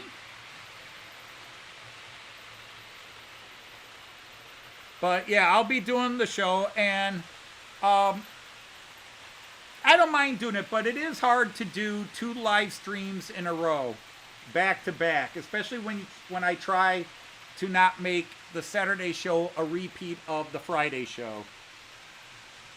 I try very hard not to just make it, I try to keep the format Artie has. The only difference is Artie will actually work on his layout or work on trains on his show, and occasionally go on site and do things. I don't do that. Now tomorrow we'll probably have a special guest.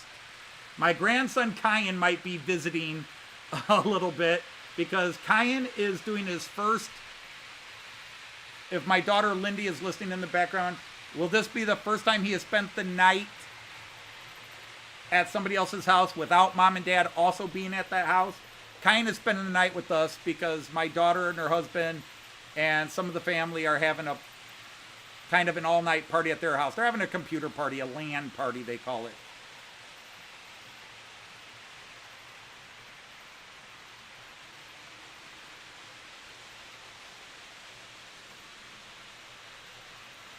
But yeah, Kyan, I seriously doubt Kyan, who's supposed to go to bed at 8 o'clock, I seriously doubt with Opa downstairs on the computer, he's going to go to bed easily at 8 o'clock.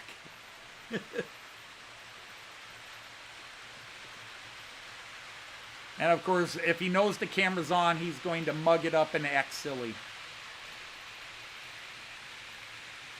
And he's such a cute kid anyhow, he can get away with it.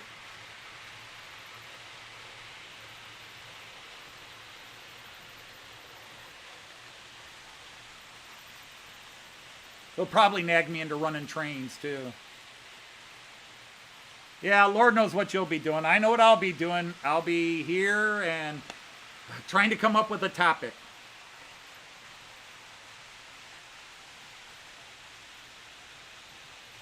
It's Greg, it is a false flag. It's a fake. Such a train never existed. But yes, it's a German ICE-3, and to get into the American market, they repainted one with an Amtrak livery that looks like, I forget what the specific Amtrak livery it is that it has, but it never existed. The only German Amtrak train there actually was in 1994, 1995. Amtrak tried out a German ICE 1 or 2. I'll actually be running it next week. I was going to run it this week, and then I decided to run what I'm running. But I'll probably run the actual American ICE next week. But hang on, I'll go get the...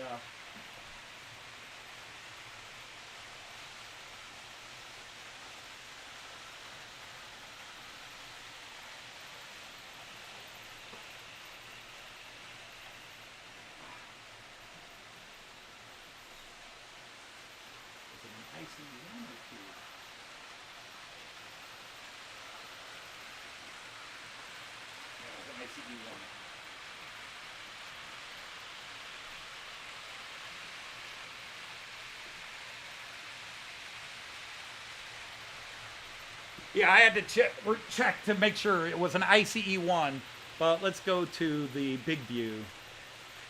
Bingo! So this actually ran in the United States in the mid-90s. But it is a German ICE. It doesn't look any different than the ICE 1s, or technically the ICE 2 I'm running right today. But it does say Amtrak on it. Oh, let's get it in the light.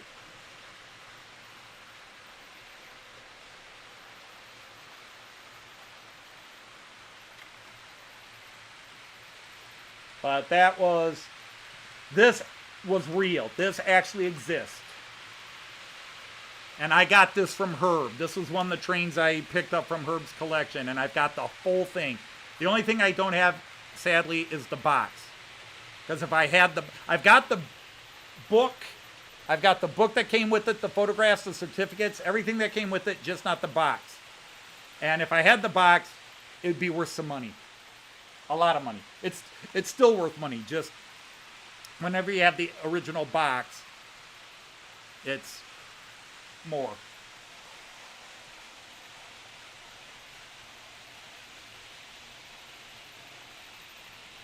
Oops, I forgot to change the camera back.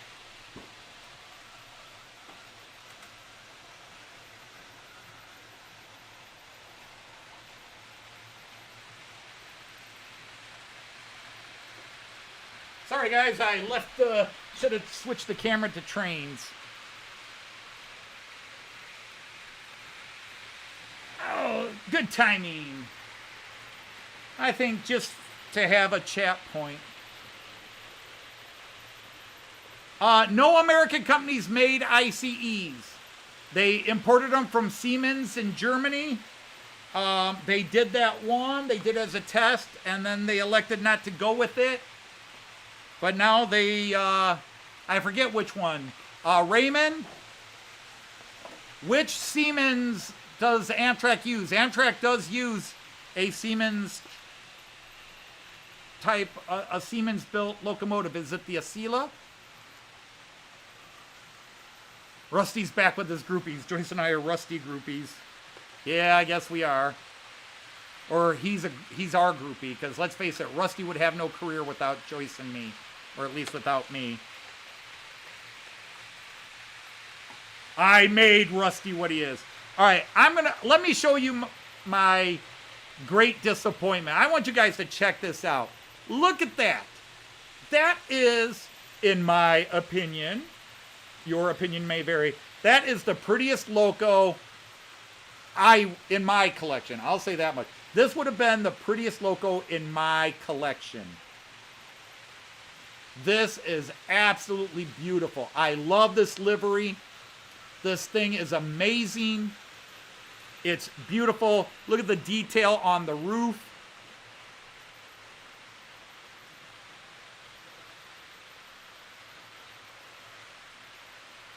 Everything separately applied.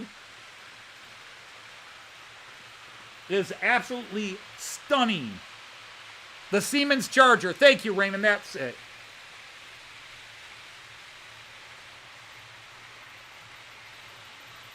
Thank you, Randall. The SC Charger, right. This is absolutely beautiful. Well, yeah, everybody has their bias. You know, the Blue Goose to you. But that's why I prefaced and said in my collection. This would go over the Railjet. This would go over the ICE or any other loco I have. This is by far the prettiest. So here's my other Jägendorfer collection. Now let me show this to you. Just some of the problem. Look how they changed the ski. This is the Beethoven. Look how much longer that ski is and how it sits in the middle of the bogie, the truck. See how the third rail pickup ski is in the middle? That at least is intelligent design. This, it's a short ski and it sits back on the back third of the shoe. And you want to wonder why this thing was bouncing and eventually hit something? It's just poor design. Sorry, Jägendorfer collection, you can do better. Beautiful, but poor design underneath, and plus, now the motor's dead. This was the most disappointed I've ever been with a train. Because I talked myself out of buying it. Nah, don't need it. It's going to be too hard to find the matching cars, blah, blah, blah. And finally, they got it back in stock and had it at half price. And I was like, I've always wanted it. It's beautiful, but now it's got to go back, and I don't want. The only thing I want to do is I got to try to find, it's a Roco. I have looked all over European shops and eBay, but it's Roco number 78523. I'm looking for that one because it's the same as this, but not quite as pretty, but it's a Roco version in 3-rail, and I can trust Roco. I can't trust Jägendorfer collection. I've got 2 Jägendorfers, and I'm just not impressed with them.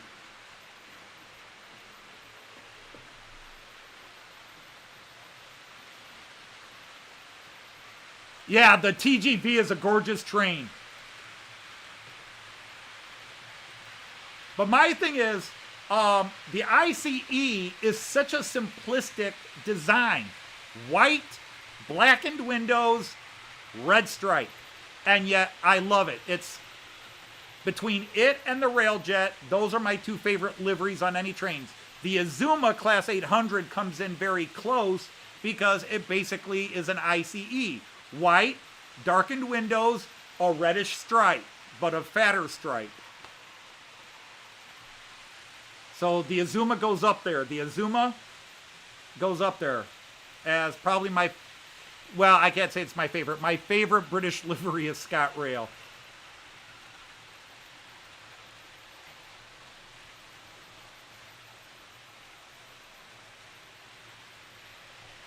I'm in Toledo, Ohio. It's a box queen, too delicate. It's too delicate to run. I don't think Roco makes beautiful detail, but I would never think of Roco as too delicate to put out and run. That's why I like Roco over Brawa. Brawa makes excellent machines, but the outer part of their machines are so finely detailed with such little bits that you try to pick it up and you just snap something off. They're fragile. They're beautiful and their motors are good, but man, they have areas with each loco, you got to learn where you can grab it without risking breaking something. In fact, I got my first Brawa. Joyce actually bought me this one. This one hasn't been run in a couple of years, but this is the first one Joyce bought me.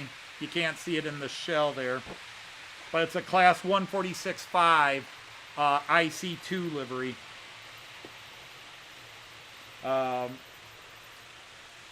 Joyce has told me if I wanted to sell it, go ahead and sell it.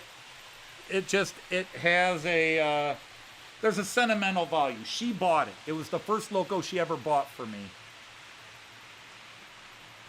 But when we saw the one from Märklin that was, why are you not going in there? There we go. Oh, I love that APTE.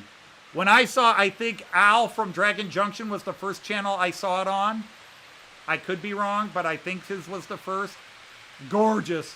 I think it's really cool.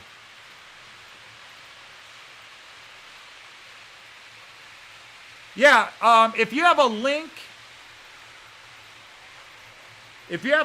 you can just pop it in here. But yeah, so the Roco 78523 is the same livery. It's the Starry Sky. It's just a little less vibrant than the Jägendorfer collection. Because Jägendorfer makes beautiful locomotives with extremely beautiful graphics on them. I mean, this was a real loco. The Beethoven. I've actually seen this in real life. I saw it pulling some freight, actually, which was kind of sad. I shouldn't say that. I mean, some people like pulling that freight. But to me, the nicer locomotives tend to pull the passenger service. Oh, we're down to 29. I've chased a lot of people off. I have shelf queens now, but only because they're 2-rail or they're 3-rail analog, and I have to convert them to digital yet. I've got to buy a bunch of those motors.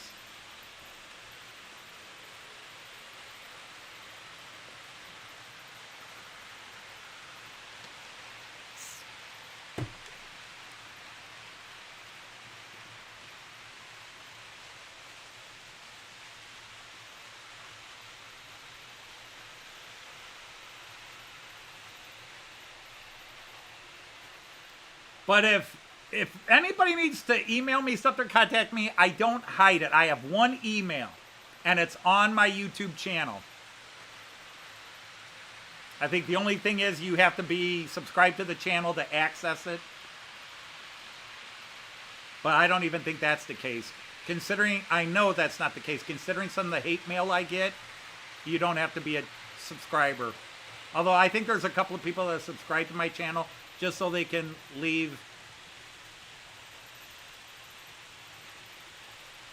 send negative emails from their... They get notified when I've released a new video just so they can come in and dislike it and leave mean comments. No, I haven't watched John Warner in a long time.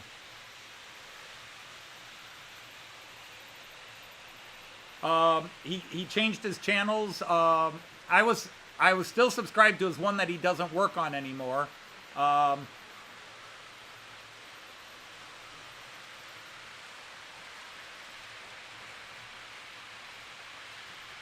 You found one? They have one?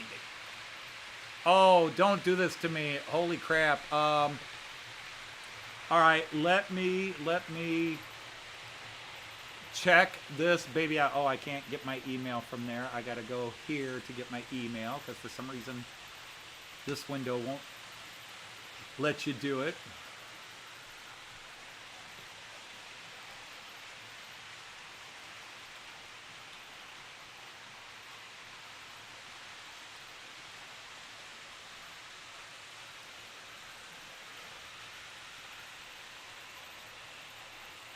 Oh, God.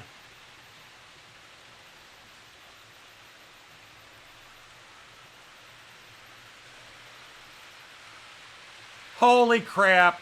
Canadian 415. That's not a bad price. One in stock. Oh, dude, thank you. All right, you guys have got to help me. You got to help me talk Joyce into this. Honey, I found the Roco version of it. Oh my God. Thank you, Clintonville. That is so amazing. Hey, Possum Bayou. Hey, Rusty. Great to have you. Holy pardon my language. If any kids are listening in the background, plug your ears. Holy shit. Hey, Alan, how are you? Oh, you get 1,000,000 points for that. Hell yeah. You get a free hug from Joyce if we ever meet too. Of course, Joyce gives those hugs out free anyhow. No, she charged one person, but there's a story behind that one. No, I'm kidding. Sorry, honey, if you're listening in at work. I don't want to imply the... Yeah, I'm going to have to... The problem is the cost of getting it from Canada is going to be triple the price of getting it from Germany. You're not a people person. Well...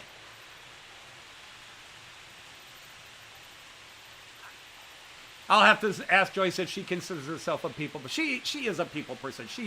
It's not like she just automatically hugs people, but if she gets to know you and likes you, she will hug. She's a hugger when she knows you. Uh-oh, what is Alan sharing with us? Of course, after I come down here at 2 o'clock, 1:30, 2 o'clock. Oh, new video. Oh, he went to Goatland Station. Oh. Okay, did somebody do it? Okay, very cool, very cool. Goatland Station, yep, the Lord Owl. Yeah, I still got to paint mine. Well, I didn't even think to check Canadian stores. I checked American and I was checking Austrians, especially Austrian, German. European eBays, German shops. There's a couple of French shops I can go to. A couple in the Netherlands. Nobody had it. I didn't think Canadian. Of course, no one. Yeah, all right, let's just do it. It's better. It's better to seek forgiveness. It's easier to seek forgiveness than permission. So, excuse me, people. I'm about to do a purchase.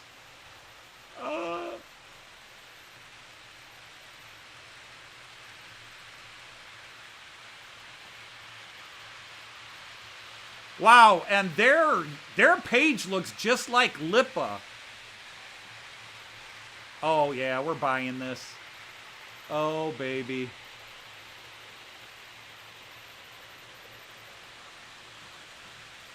Proceed to checkout.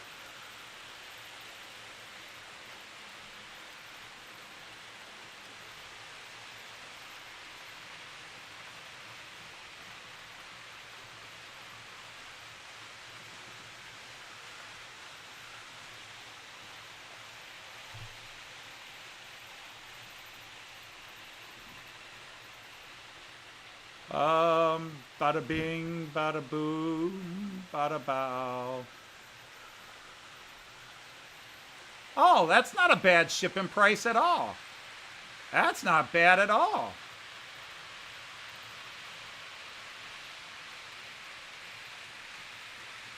Okay.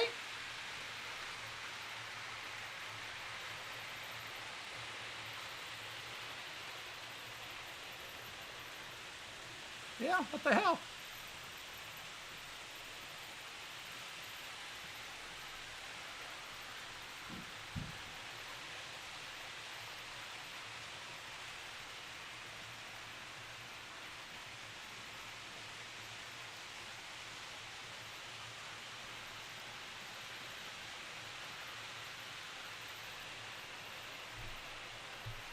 Sorry, guys, I'm ignoring you all right now. Gotta do things.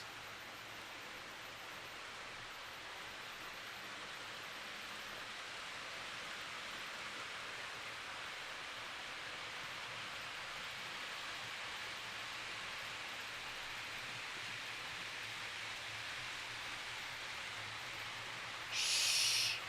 Don't tell anybody.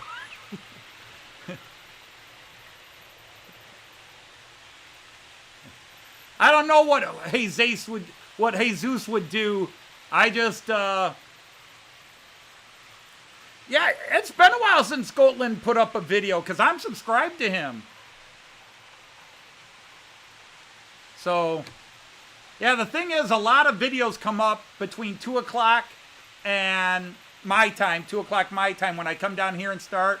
There's a few guys that always post Friday morning, and then there's a bunch of people like, usually Robert's train set is good for a video on Fridays.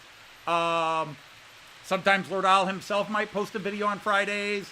Andy from March West Junction will often post videos on Fridays.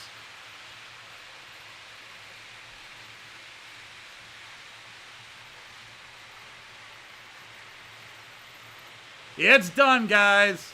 It's done. I just bought a locomotive to replace my crappy one, so I'm just going to ask Lipa to give me my money back or apply it towards my next purchase.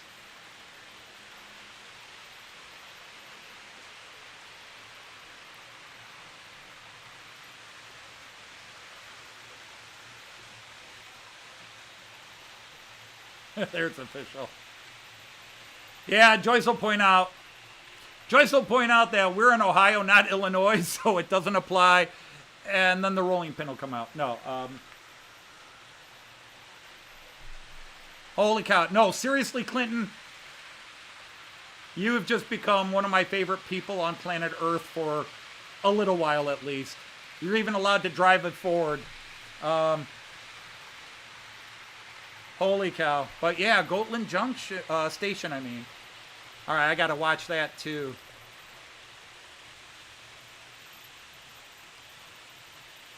That's too cool. All right, let's get off the multi-screen. Let's get back. Where are we at? Let's go to 11 lane. Nobody's there, but they'll be there by the time I get done playing around. Yep, they all just left. Bye-bye. There they go. All right, Greg. Thank you. Take care.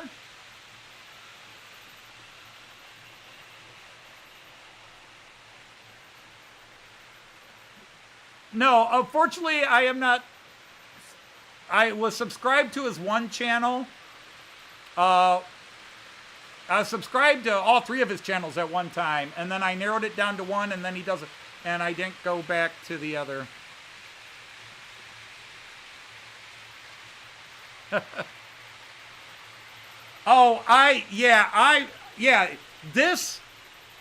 This has taken a I'm still very upset about the Jägendorfer collection, but in all honesty, I have no problem sending it back, and Lipa is an awesome shop. I don't blame Lipa for this.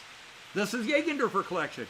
The problem is I have wanted this Loco and denied it for myself for a few years, and then I finally buy it, and it came in, it's a piece of crap, and there's no alternative. And then I found out that Roco made the same livery 4 years ago.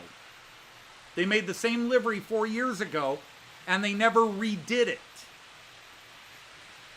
It was in their release file for like 2 or 3 years. It came out in 21, but you could still get it as early as 2023. Then they stopped making them.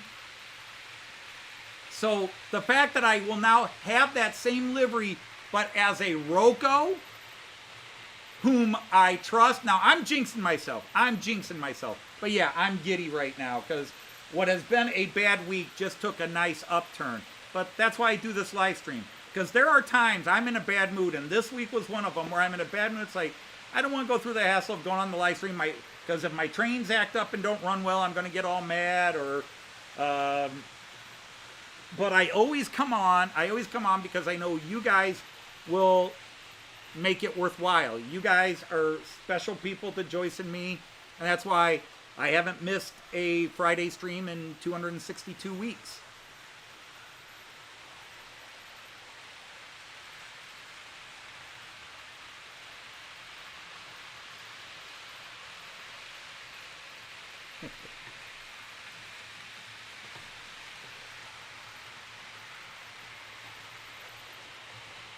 Was it wrong way? I went the wrong way. Darn, I was going to try to catch that whole thing. All right. Choice view. Thing. Choice view. There, we'll catch it going that way. Choice view. Why? Oh, that's why. There we go. Yeah, you get enough of it there.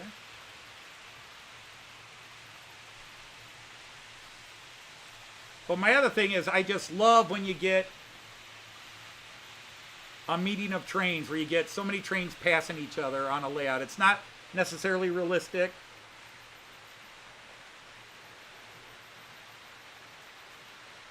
Absolutely, I will whenever it comes in, because it's 2 weeks. They say delivery will be about 2 weeks.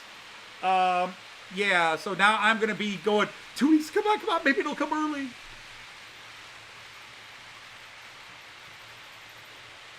You have to dream of Toledo, but get off the train at Potter's Bar.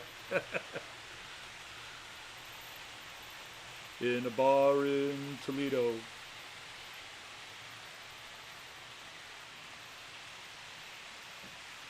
Saturday nights in Toledo, Ohio are boring. I spent a week there one day. John Denver was never really forgiven in Toledo for that song.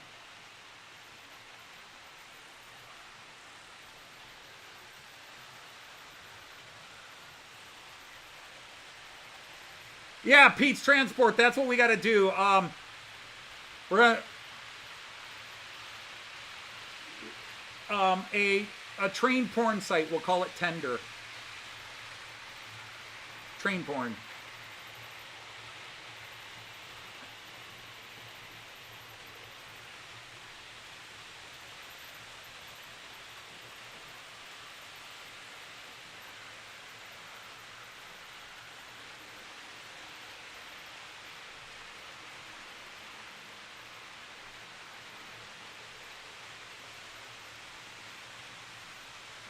There goes that blue tiger. All right, Ohio gozaimasu. See, I can't even say the name of my state without immediately thinking the Crosby, Stills, Nash and Young song. The minute I say Ohio, I'm Gotta get down to it. Soldiers are gunning us down. Should have been gone long ago. What if you knew her and found her dead on the ground?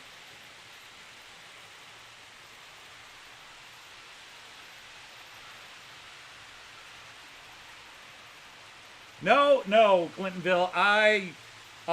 You just took my frown and turned it upside down. Although the frown may go back upside down if I tell Joyce what I just did. Actually, she'll probably understand. Speaking of Joyce, I wonder where she is. Because today is Joyce's last day at work for a week. They're doing, because Easter is so late, they're doing spring break. Normally, we as teachers, we got Good Friday off and then the week after Easter. But they're doing the week before Easter and then the Monday after off for the school holiday.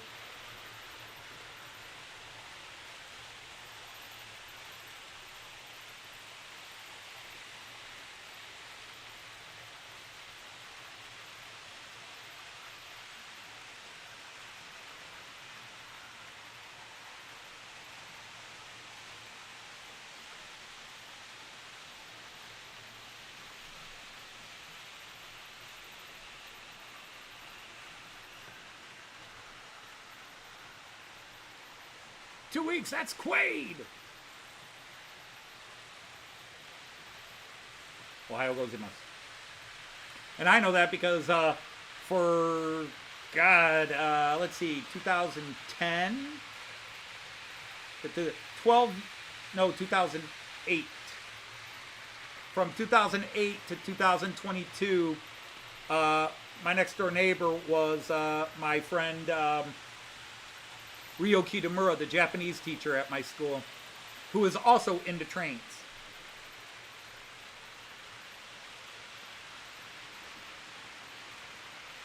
Mine are dry. Must get a beer. Well played, Sir Mick. Well played.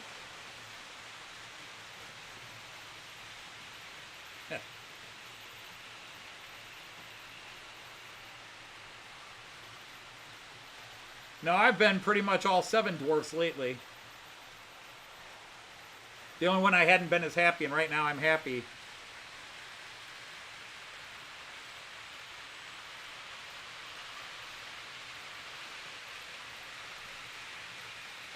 But yeah, I keep going back and forth. I was talking about the new song Joyce and I did.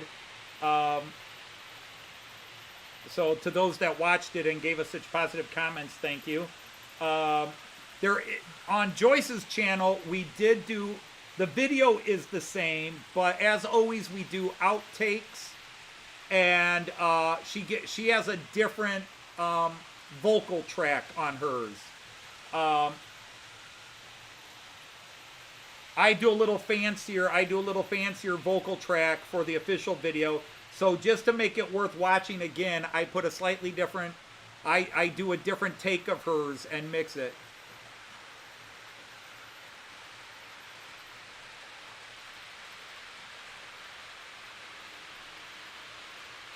Oh, yeah, I did not get a chance to watch the makeup of Clive's live stream. I came in and said hello briefly, but then Kyan was just not going to let me watch YouTube while he was here yesterday.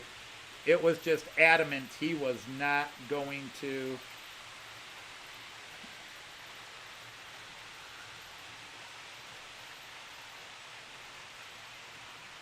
Oppa, you gotta do this. Oppa, I need you to do that. Oppa.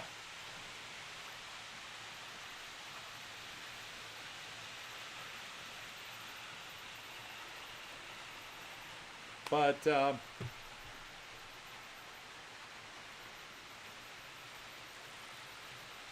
oh, that's rough.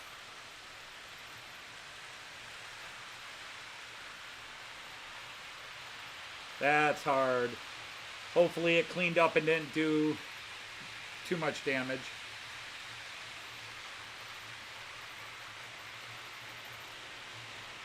That's one of the reasons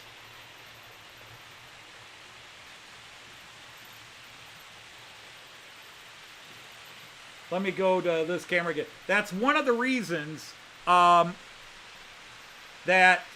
this area here is below grade, because I set drinks on this side like my water. That way if I knock them over, it's not going to hit the tracks. It's going to hit phones and wires and stuff on the floor, but it's not going to hit the tracks. So yeah, I built this lower for that very reason. Because actually I could have put a line here. I could put, or not a line, I could have put a wider board here and created a parking thing here. I have toyed with that at times. That I've got the test track here, but I could come out with a wider board here, put a little turnout up here, and have another couple of parking lanes here, and even on this side. But I haven't. I could, maybe I should. If it was Stella, I would pour it away. Oh, don't like Stella. See, I like Stella. I do like Stella Artois.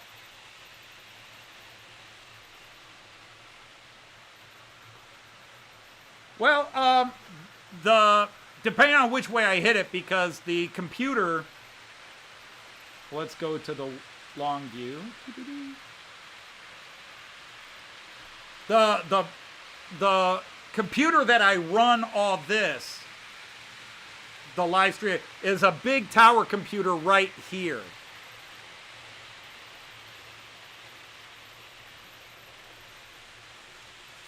And then there's a laptop, obviously, here, which is not, well, actually, it is connected. I can run the trains from this laptop, too. Although, actually, my main controller is my Central Station 3, but I have it up on the monitor over here. But, yeah, I got a big tower computer. So if I knock my drink this way, and the computer is up off the floor. It's 3/4 of an inch off the floor. So the only way I'd do it is if I really spilled it and sent it flying and it went this way into the machinery here, because there's a vent on the top it would soak in. So for the most part, the computer is safe. This laptop is up on a padding, so it's off the table a bit, so no liquid would go in. I do consider that because when you've got bad shaky hands that do drop glasses or goes to reach for glasses and suddenly has a spasm and knocks it over, I'm a frickin' 3-year-old learning to drink anymore. That's why I tend to drink out of bottles with a cap, so I don't, because I send things flying out of the blue. I'll go to reach something and the handle just spaz and whoops.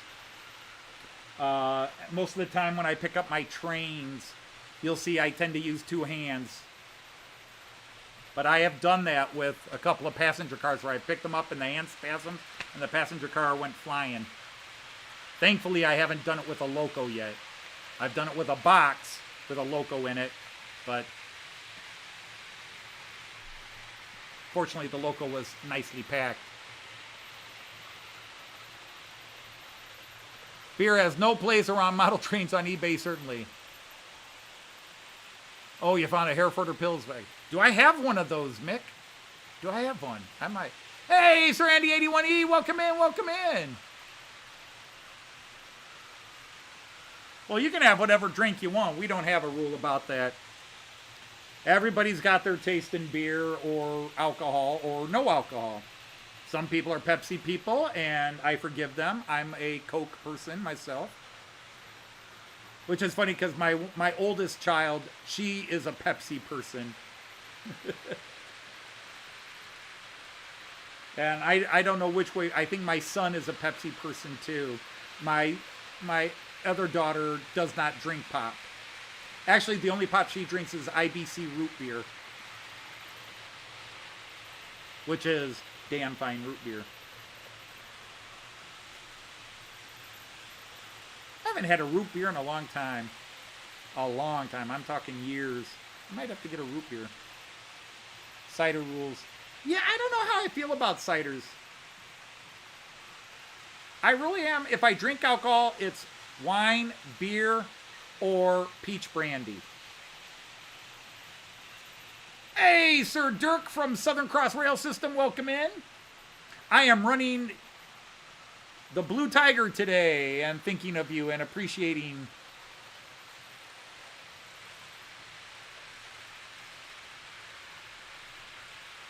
You're sitting there drinking mint tea.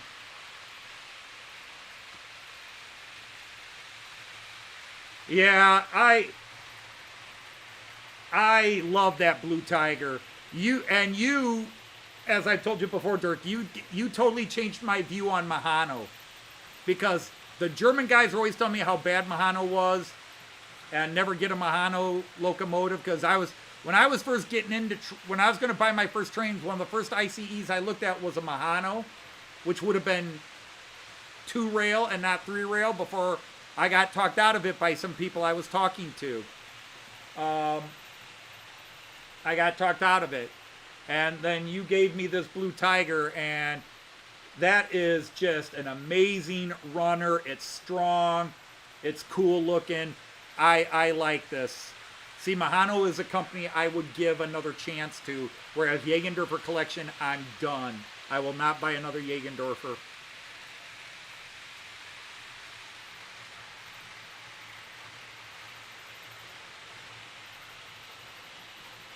Cider House rules. Ba-dum-bum.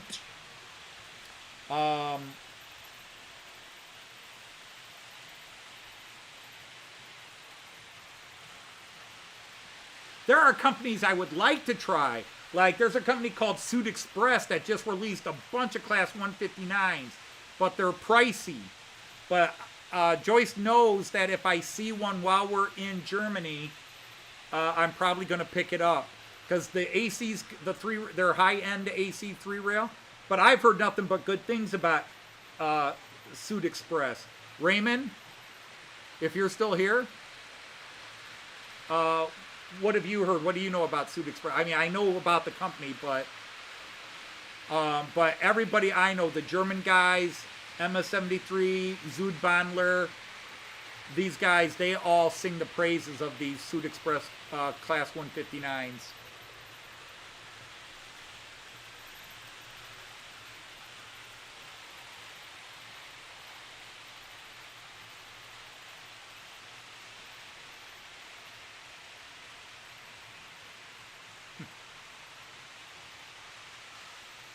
Yeah, that's what I'm thinking, Dirk. Everybody I follow that knows of Suit Express is singing their praises. And then the model train shop, Modellbahn Union, or Modellbahn Union, they now are making, or they're having somebody make trains, but they're releasing it as their brand. They've just released a bunch of the Desiros. And those look really sharp. The Modellbahn Union, the people I've watched, Dirk at Chesty Trains, because he's also Dirk from Canada. I think he's in Alberta. Somewhere near Calgary, I think. Or Edmonton, I forget which. Anyhow, his friends got one of the Desiro from Modellbahn Shop Union, the Rail Express Desiros. And those are really sharp. Wow, the lighting and seating, the interiors are just well done. Multicolor interiors, the lighting is perfect. Not too bright, not too dull, just spot on. And the detailing on them is just first rate. I really like what I'm seeing from this Modellbahn Union. And they've released like 12 varieties of the Desiro. Well, hello, Sir Brad from Willow Creek Industrial Spur. Nice to have you in.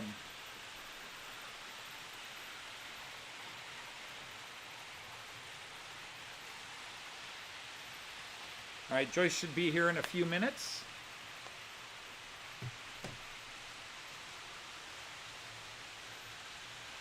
Yes, it is. Let me see if I can pull up a picture of it real quick. Actually, it won't be real quick. Gotta go here. And we go to Model Banshop Libre. We go to the manufacturer. Of course I am French. Why do you think I have this outrageous accent? Oops. Let's go to manufacturer. I hit the wrong button.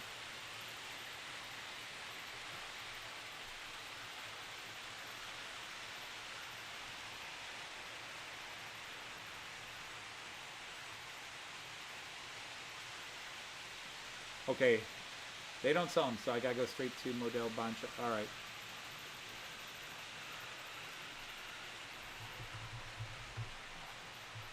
Oh, learn to spell, Anthony.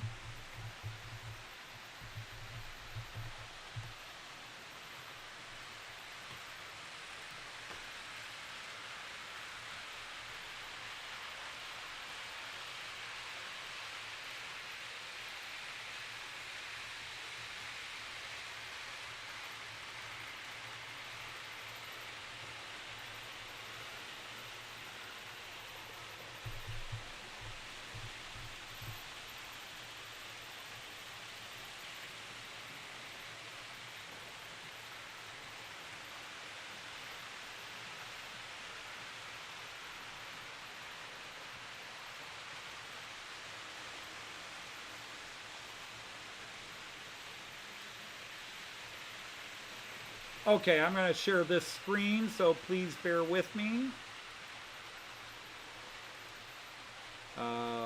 Let's see. Everything will go dark for a minute, except for me being here.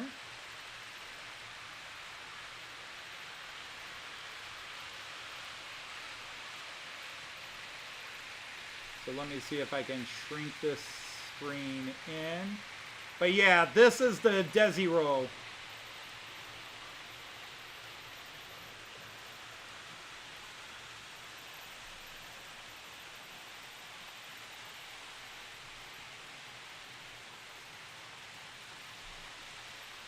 So yeah, that is just beautiful. Obviously I don't have one in operation, but that is the Desiro HC by Rail. The company is Model Ban Union, but yeah, that's there's an actual one.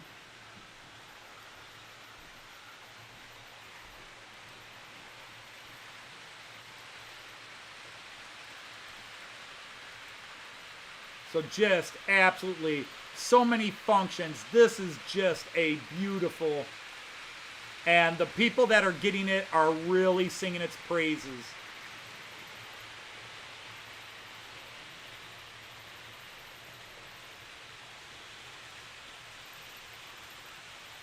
Yeah, dirt cheap. Well, in all honesty, that was their basic DC version. They get more expensive. Because I'm buying the same thing, but from Märklin. That was supposed to be out last Christmas, but now it's pushed off till this coming Christmas.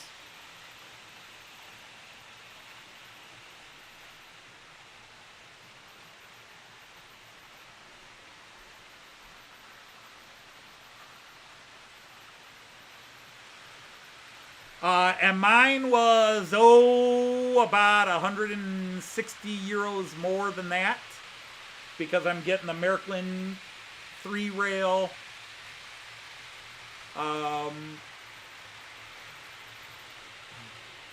Digital fancy version. Only when I'm stoned.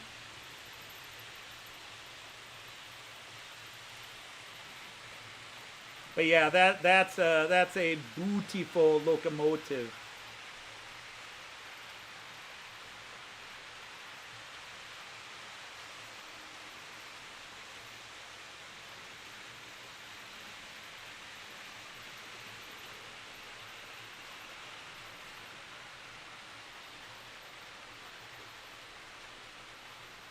Or no, that. Yeah, they make an Egyptian version of it too.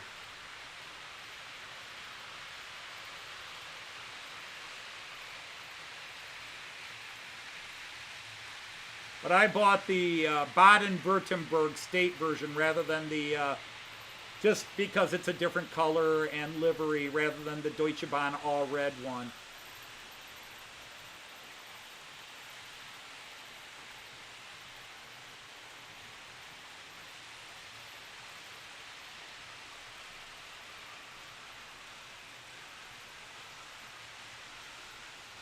I get to see all the guys heading that way and going around. Yeah, Andy, Hot Dog Pilot Andy has bought some real gorgeous ones, all quite on the Western Front. That's funny. My friend Christopher, who was here at the beginning, but I saw his name and then he wasn't on my list when I read names and forgot to say hi to Christopher. Sorry, Christopher, but Continental Christopher. He and I were just talking movies, all quite on the Western Front, because he's only seen the original black and white one. I've seen all three, including the newest version, and the newest version sucks. Just my personal opinion. You can go see it and enjoy it if you want. All right, Mick, you have a good night, and get another... Oh, you got... See, this is what happens when you only read half the sentence. You got me on that one. I must buy locos or I will die. Yeah, I've tried that on Joyce. I even did a song about it. To be honest, I think Joyce and I have, the last several parody songs we've released have all been, as you say in the UK, crackers. It didn't get the love the newest one got, but I thought my Pink Floyd one was pretty good. I thought lyrics were very funny, even if my singing wasn't the best, but Joyce wasn't going to sing it. And I thought I did an okay job with the singing. And then Joyce's The Train, our Fleetwood Mac parody of The Chain, I thought that was really good. And if you don't buy it now, you will never. I don't know, sometimes they gotta get it right, but it's like, it's both like Frank Herbert's novel Dune. There's 4 versions of it, and they still can't get it right. It's like, just read the damn book and follow what's in the book. You know, there's a couple lines in there where Fade Rauta and Paul Atreides look alike because they're first cousins. They didn't know they were first cousins. But Fade Rauta is not bald-headed and huge. He's a skinny, wiry dude. He's not blonde like Sting, but at least they got the skinny, wiry part there. And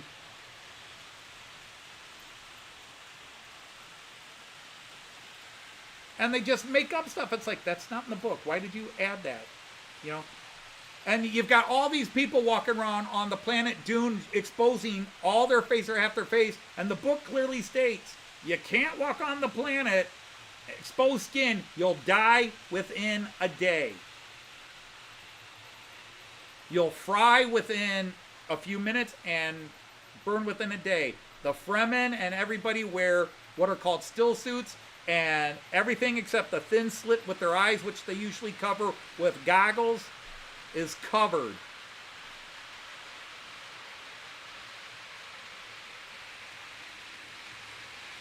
Walk without rhythm or the other bidders will get it.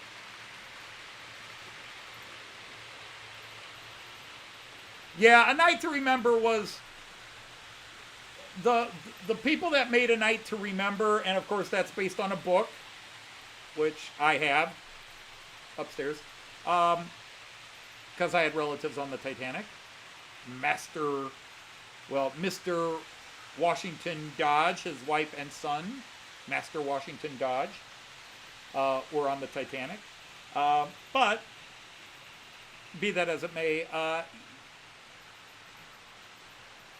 the director listened to the people, because he actually, well, the director and the guy who wrote the novel and was supervisor on the movie, they actually talked to survivors. Whereas James Cameron, well, I've been down to see the Titanic, so I know the whole story. James Cameron's ego gets in the way. It's like, yes, he has studied the Titanic inside and out, but now he gets to the point where he's arguing with scientist about how metal works and everything. I was like, you're a little out of your depth there, James. I know, yes, you've actually been down there and seen it, but that doesn't mean you understand how the metal and everything works. And so he came up with his own hypothesis of what happened, even though it went against everything the survivor said. We saw this happen. And Cameron's like, no, it couldn't have happened. It would have done this. And no, there were still a couple of survivors alive. No, we know what we saw. Oh, you just imagined you saw that. And it's like, Mr. Cameron, they were there, you weren't. All right, Dirk, take care. Thank you for coming.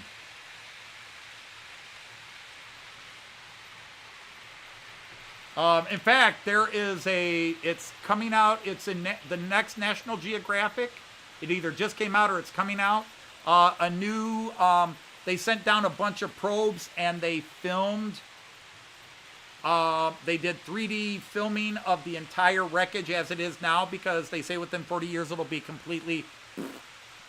And they filmed everything, and they've done a 3D rendering, and because of the high-end technology they've now used to get the 3D rendering, it says it confirms everything the survivors were saying, and these things are probably what happened.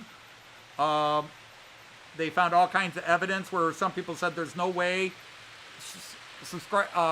Survivors said that the electricity was on all the way until it went under, that the lights were on and the band was playing, and people like James Cameron said there's no way it couldn't have, and they've now said, well, if you look at this would only happen if the electricity had been on and so it's confirming what the survivors actually said.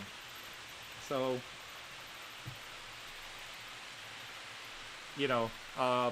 so it should be very interesting. Yeah, they found steam valves open and other things. Yeah, Raymond, so you read that article too? Yeah, their engineers stayed there and kept the electricity going, knowing they were going to die. Knowing that they're going to get sealed in. That the actual holes that did all the initial damage were like the size of sheets of paper, A4 paper. Just zigzag.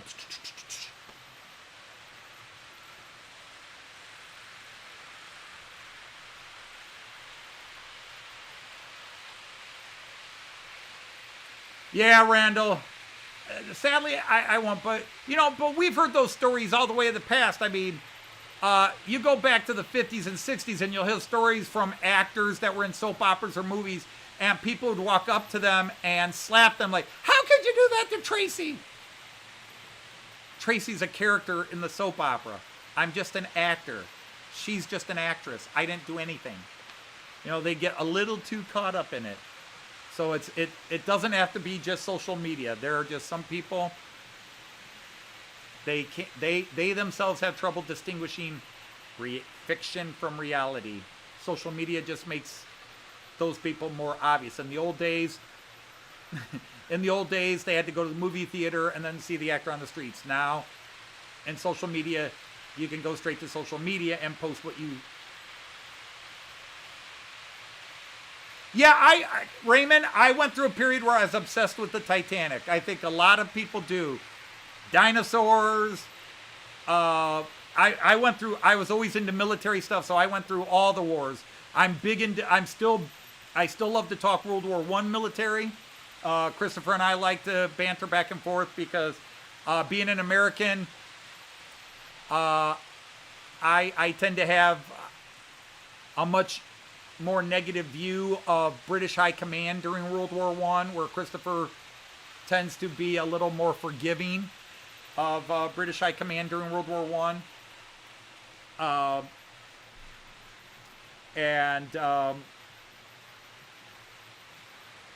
But we both love to talk about it. He knows his stuff, I know my stuff, and there are areas that we cross over. But I went through the Civil War, Napoleonic War, but now it's medieval warfare. That passion stayed with me. I'll still chat World War II. My friend Dean was a big World War II history buff. And I've still got tons of war games. I sold most of them off, but I still got a ton.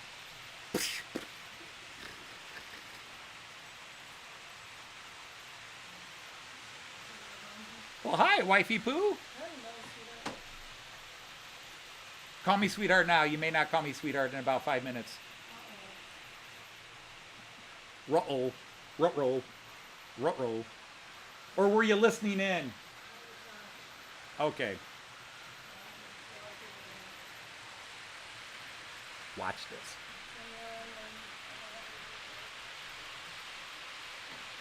Oops, wrong one. Dee-dee-dee-dee-dee-dee-dee. Dee-dee-dee. Oh, the cats attacked the trains before live today. They were all knocked over. The upper ones or lower ones? Yeah, up here.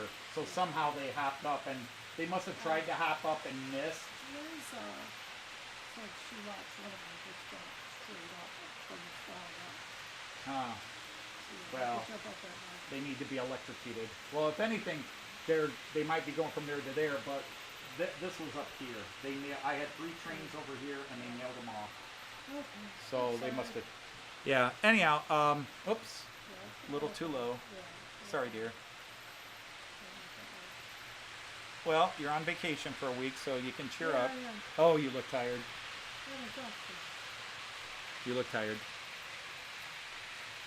Okay, so where is it? Where is it? Oh, it's right here. I'm sorry. All right. Right, you need the microphone so you can say hello to everybody. People, yeah. Okay, I'll lift it up. Okay, say hi to everybody so, first. yeah, hi everybody. And then we'll do individuals here. So, hi Randall. Hi Tom. Hi Andy, hot dog. Hi Tom. Camera above the neckline. Hi, Good line. Colin. Good line, Andy. Hi Lee. Eyes above the neckline, gentlemen. So, hi Pete. Hi there, Leslie.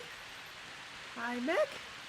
You gentle with them. No, huh? it's just getting ready for a break. Hi JD. It's a long week. Yeah. 2 hours Well, I'm later, glad 2 to hours hear from that, now, Edward. she'll look, Hello Like a to spring you, chicken again. Mr. Surly. and then I'll tell her to take that spring chicken outfit off, and then she'll look like Joyce Rested. Oh, so hi Clintonville. Well, yeah, you know, we're approaching a full moon, and they were just very talkative. So hi Raymond. You know, I've got a fairly Okay, good you got class, everybody so- now? You think? Uh, Okay. I think so. I hope so. No, I'm doing this I bet live on somebody TV, upset. so if anything happens to me, then... All right, you know how heartbroken I am about this. Yes. All right, so I still haven't heard from Lipa, but it's going back, and I'm Yeah. not going to get a replacement. I just want my money back. Okay. Now, last night you may have heard me say Roco did make a version of this, but it was released 4 years ago and nobody had it. Yeah. You found it. I found one. Okay. It will be here in 2 weeks. All right. It was in Canada. Okay. Is it a? It's the exact same thing, but it's Okay. Roco 3-rail. Gotcha. Okay then. So it's a Roco. So it should, knock on wood, be Yeah, good. Hopefully. So this guy just goes Yeah. back, and I just tell him I either want my money back or credit it to... Yeah. Future purchases. Yeah. Yeah. Okay. So I'll try to set that out of your That's way, all right. or actually let me set it back here. Entertain the troops. Entertain the troops. I just put his live feed on my phone, guys, so it's when my head was down. Oh God. Yeah, it just was a long week. We had a full week, and yeah, we come back on a Tuesday. The Lens connects, yes, Chris. The Rena soldiers from Switzerland and Germany and even the Netherlands, even as far up as Sweden had Lens connects. Yeah. But mostly it was German and Austrian Germans, or So, Swiss Germans. yeah, no, I'm just accumulation tired. This is the 3.5 quarters are done. When Yeah. we go back, we got 4 weeks left. 5 weeks left. 5 weeks left. Yeah. See, I would have been saying 4 weeks and Well, yeah, because you Exam. would have exams, but we don't Right. do exams. I'm getting hoarse. you could have taught in high school and had the same luxury I had. Yeah, indeed. So, yeah, But no, you wanted to teach the little varmints, yeah. little So rugrats. God's going back to Yeah, Dad. Hawkins. Yeah. She's on her third partner this year teaching, and Yeah. the one that was supposed to be there all along and finally came back has now announced she's leaving. Yep. Well, she didn't bring a whole lot in, so it's gonna be easier for her to move. And they haven't cut the third grade yet, which is good, because we thought they would. But if they don't, Alyssa will jump up to fourth. Now, I'm sorry it's not the exact right color for the Flying Scotsman, but it is or the right sound. Right. But it's still a sharp-looking Loco. Yeah, it sure it is. You got the I've got a Amtrak little out flashing today? red light on its front end. So you got some faster trains, although that's already, oh no, it's another day. This was a hodgepodge. It was. I haven't run this in a while. Okay, that's I it. want to see this one out. That's a good reason to do. Yeah. Is So that I a ran a four? couple of freight because I didn't run So any you freight got- last week. Yeah, so you got a nice long freight coming around here. So we've got the And Blue Tiger is Blue going, Tiger's pulling them. and then we got the fake And that's Amtrak. That's a heavy car, so of course it pulls it really well, I would imagine. Yeah, that Mehano is He's a that strong, Blue Tiger. it's a That's the strong one from Dirk, I believe. Yeah, that's so sweet, Dirk, that we sent it to you. They were waited for it. Hey, Sir Andy Hi there, of Dobson, Andy. welcome Puff in. Candy? And then I got the short one with the Vectron fire Yeah, logo. right. Wir brennen für das, was wir tun. Yeah.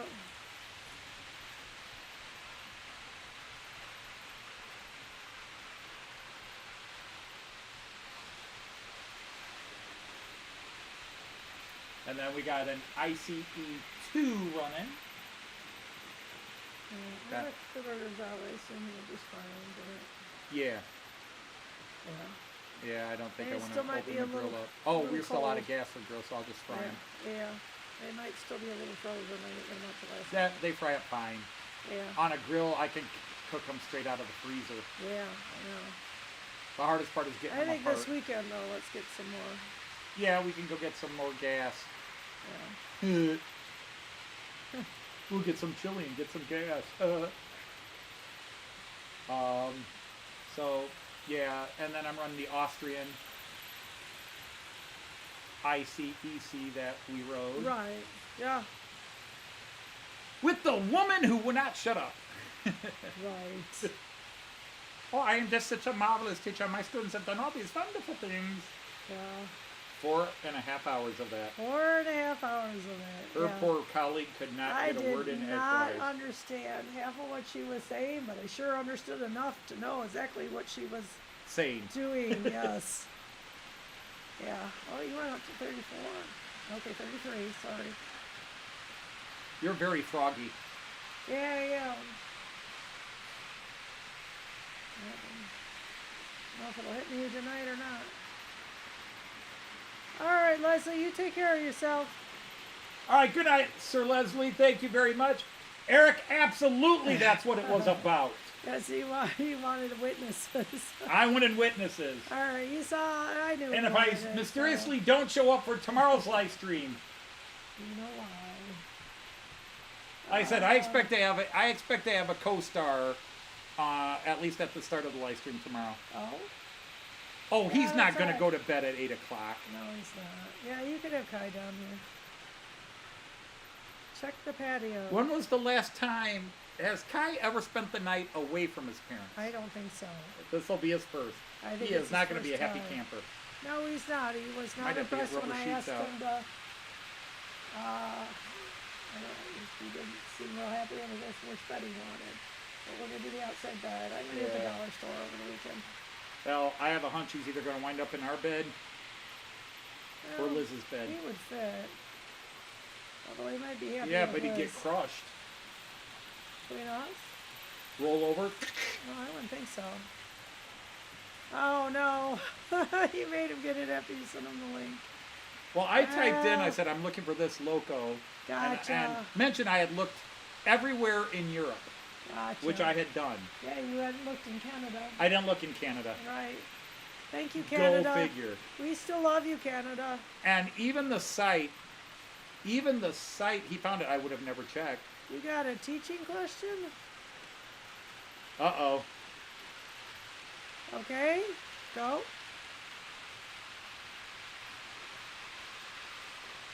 Here, do you want your pointing stick ready? Yes, Mr. Dobson.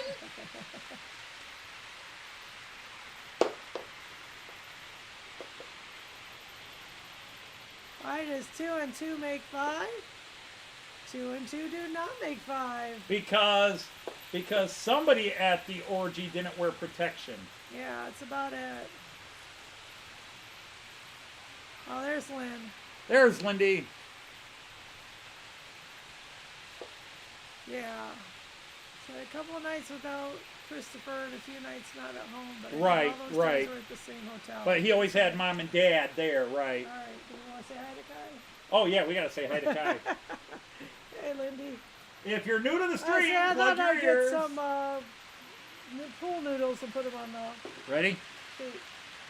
Kaya! Hey, Kaya! Opa loves you! Mama loves you. See you tomorrow, Kaya! Yeah, we'll see you and Lindy and Chris, tomorrow. we love you Lindy and guys as Chris well. too, yep. Our little work of art. Zuck out. The little, actually, it's the work of Lynn and Chris, not Art. I don't know who Art is. But Uh-huh.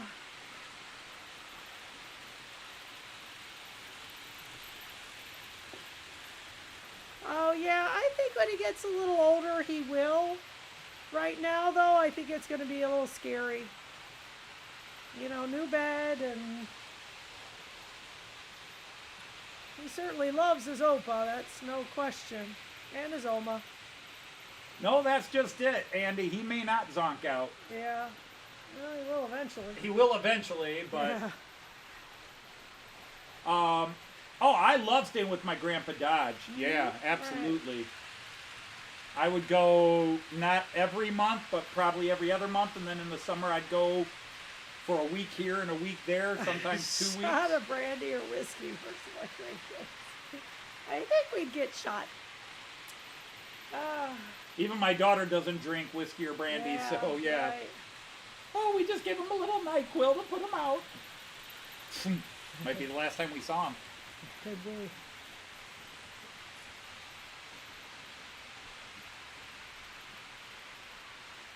Gotta consider the guy.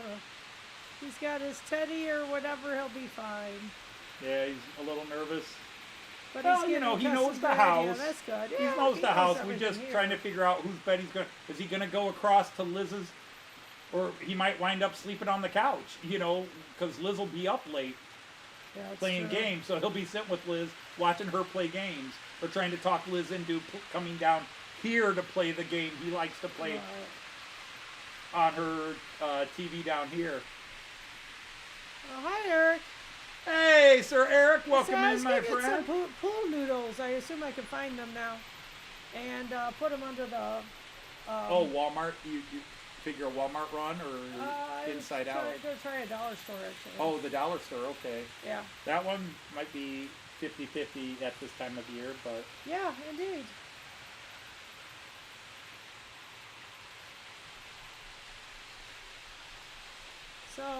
So no, I literally have gone from very depressed about that to I'm getting a Roco. Oh, boy. Yeah. Yes, okay. I'm glad. I don't I I forget know what you the needed exchange one. rate is, but it's the exchange rate's where I think it is. I did a basically cat. paid the Did same you amount see the cat for walk around?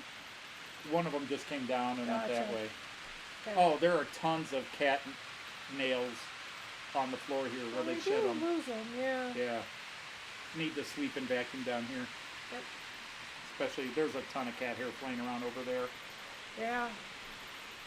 But yeah, they got up on my table. I am not happy. Well, It's been a long time. There he is. Eric, you can have that cat if you want it, and her sister. True. All you Yeah, gotta do is they're pick up fair. puke at least once a day, and the other one will pee on everything but the cat box.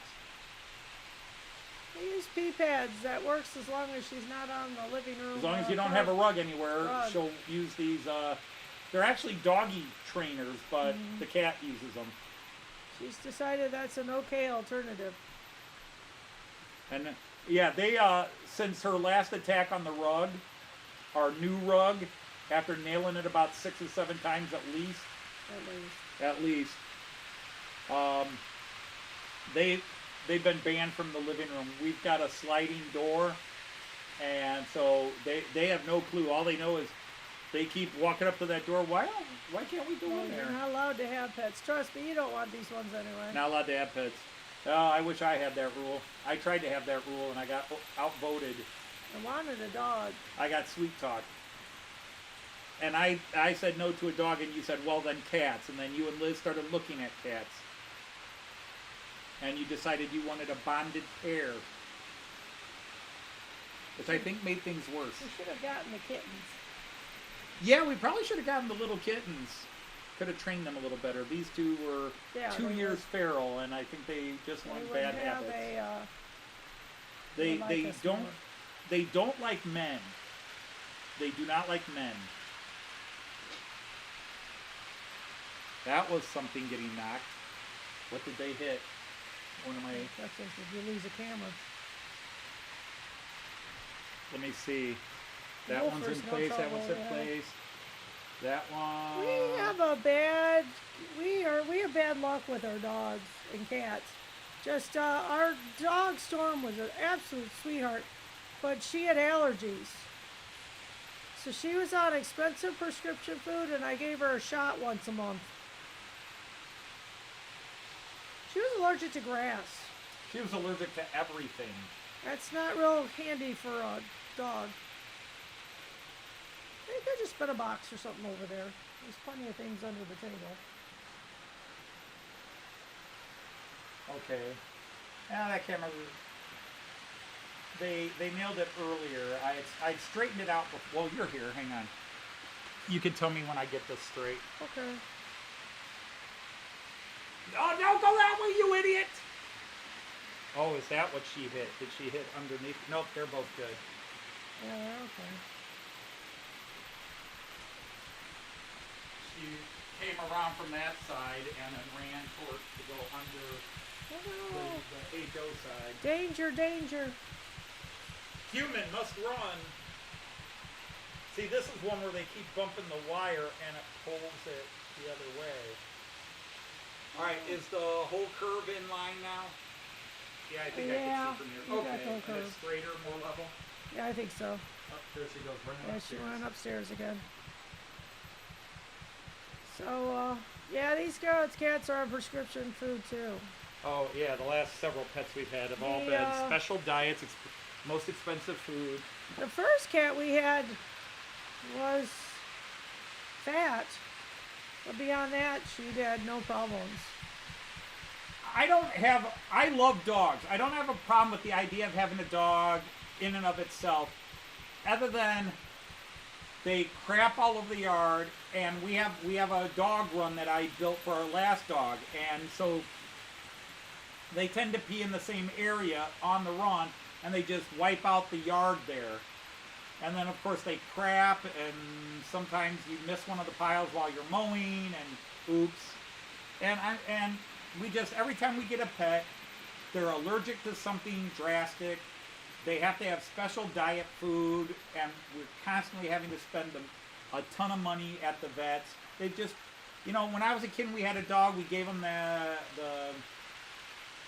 we had the unwrapped, they made them look like burger patties, and you unwrapped them and threw it in there, and we fed them and they were fine. And of course, a dog is a much bigger beast, not necessarily as graceful as a cat, so certain things would definitely be in danger.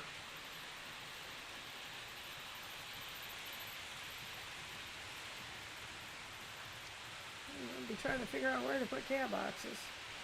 Yeah. The dog, they just go outside. Well, yeah, the dog goes outside, but we've had a place for the cat boxes. It's only because of now situations we've had to. And it's not. If they would just use the cat box, there would be no problem. Right? The problem is, though, they have to have expensive, special food. B, the one pukes pretty much every day, at least once. Mm-hmm.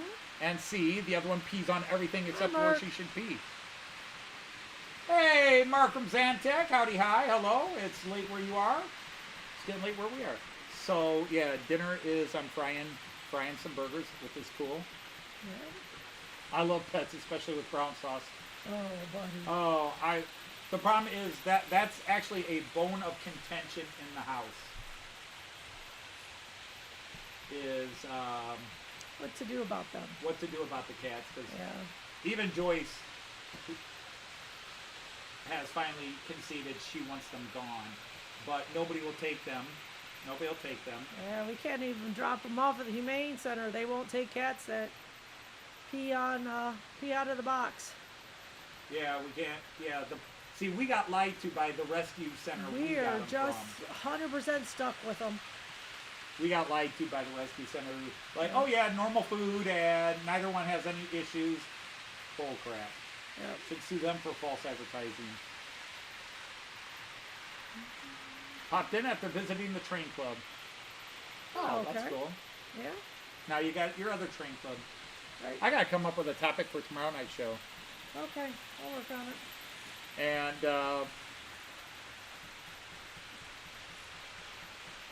your two are gorgeous little believe you. cats. My two cats are neither gorgeous nor... I mean, they were cute when we got them, but any exterior beauty has been eliminated by the exterior evilness of the two of them. Yeah. Link them toward Well, that's what Wyoming. I want to do. The problem is they're chipped and tracked, and we have a vet that keeps track. Like, we have to take them in for checkups once a year, and where's your cats? Oh, they died. No, they didn't.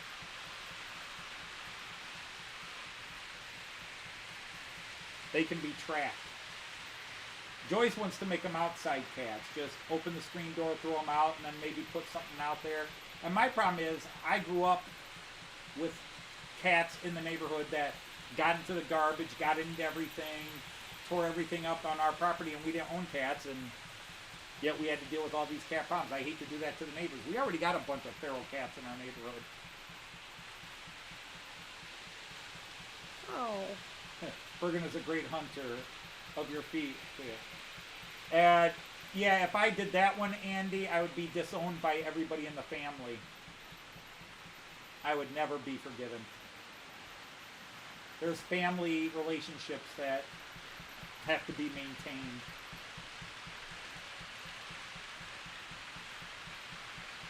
Yeah, but again, we don't know. The thing is, the cats lived feral. They were born feral. And they were picked up, had, and they got the clipped ears to show that they were Neutered. spayed, neutered, and were feral.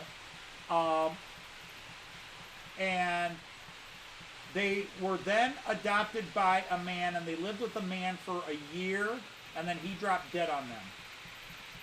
That's what we were told. Whether he was abusive to them or not, don't know, but they definitely are not comfortable around men. But they don't really like humans, but they will come up to Joyce and let Joyce pet them, but they'll complain the whole way through. And they won't sit on your lap, and they won't sit next to you. They will come up to get pet, and when they are done, they leave, and they will not come near you. Yeah. And if they're sitting somewhere and you walk in their direction, they run. Any solution we could have with these cats that would be good, we can't do because they're still wild. We can't handle them at all. Yeah. And anytime we have to take them to the vet, it is a massive... The last time... It's a massive fight to Joyce catch caught them. one, and the blood on her arms was ridiculous. She scratched me dug pretty in deep, and just yeah. ripped Joyce's arm apart. I wasn't letting go after what we took to get her. I'm stressed So, about I it. don't know if They're stressed about it. It's an ugly scene. Whatever happened to them in their lives, I do, I want to pity them, but the destruction and the nastiness from them has outweighed any pity, and because we've had them for, what are we going on, 5 years now? 4, 5? Yeah, I think it'll be 5 years in October. Yeah, 5. Yeah, it'll be year 5 in October, and we have tried. Yeah. We have those tried to be engaged. friendly, and we take care of them, and we give them nice places to sleep. But they're just very unfriendly and when we got to get them to the vet, it's a horror show. I mean, there's more Of blood. course, There's Sarah, more blood really. in one attempt to catch, especially Minnie, isn't it? Yeah. Yeah, Minnie's the nasty. Minnie is the one that seems to be the calmest and quietest, except she's a. Yeah. Molly is the one At that you would that say is the point, mean one, but Minnie, couple when you try weeks to catch ago. him, she's the one that just goes crazy. So I think kicking them out of the living room has helped. Yeah, because they're not in the living room peeing on everything. Right. But, And you don't notice you're missing them because they don't come around you anyhow. yeah. So they've got run of the kitchen and the basement, which is a little worrisome.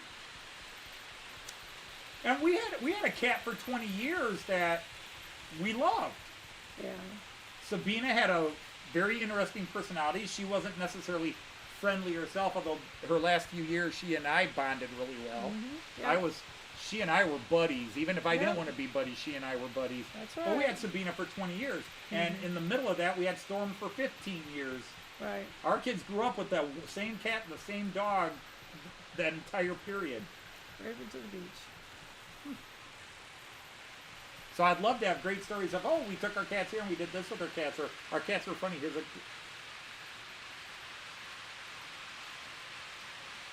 But yeah, these two, within, I think, 6 months to a year of getting them, I regretted it. But right now, what we've done, blocking them out of the living room is working. She's peeing the one place she will pee, that we want her to pee. Wow. Put a cat in the microwave. It lived, but it never meowed after that. Oh, yikes. Jeez. That's inhumane. That's psychotically dangerous. Yeah, every pet we've owned is a rescue pet. Right. Every pet we've owned is a rescue pet. These guys have been too rescued. Anyway, if you haven't hit the like button, ladies and gentlemen, Oh, we're talking please negative hit the about like cats. We button. probably just alienated all the cat people. Yeah, no kidding. A lot of people hung around. What? A lot of them hung around, I think. But we, Got 30. Yeah, that's good. It did glow in the dark, though, right? but my daughter Lynn has 2 cats. Lots My of son toys. AJ, he's up to 2 He has cats 2 now. cats, He has yeah. 2 cats now.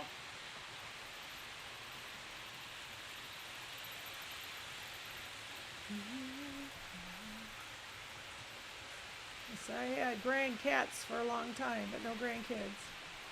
So I Yeah. still have the cats, but I got the grandkid. Yeah. Grandkids enough of a pet. And this one's potty trained now. Yes. Most of the time. He's just awesome. He is. I like my grandson. You like your grandson? I like my grandson. Of course you do. I'm saying it the way he says, I like to ride the trains. I like my grandson. We didn't go mountain climbing yesterday. And we didn't ride the river. Okay. We didn't paddle the boat down the river and get attacked by the crazy animals, and we didn't mountain climb. Drop theirs. Oh yeah, we get it. Yeah, Kyan and I go on adventures in the house, because the weather's too crappy to go outside. So we go on adventures in the house, and one of them is mountain climbing. And we didn't go mountain climbing. I got it all out and ready, but we didn't go mountain climbing He's tired. because Kyan thinks it's great to go mountain climbing with Opa, but to go up the mountain first and then kick the stones loose and create avalanches on Opa.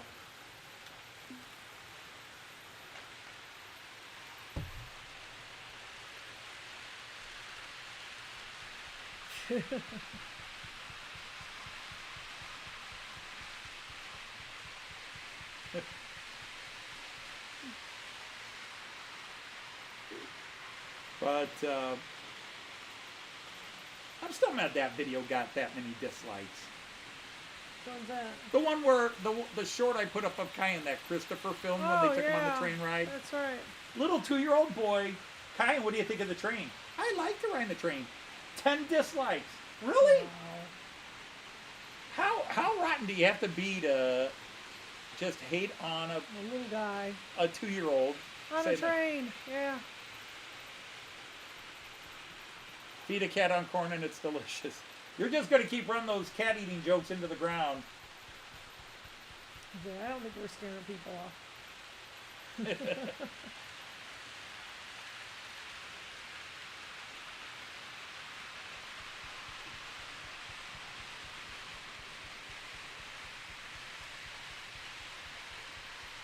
But with time winding down, these guys have all run well today. No, Good, I'm glad. everybody top and bottom ran like a dream. That is great. Indeed. They have run well. Oh, I hate stopping them on the Yeah. incline. Risk is coming. I do love that blue tiger. That has been a Uh-huh. brilliant surprise. Sure is. You got your Mach 3 coaches back in the ScotRail livery. Very cool. Good. Very cool.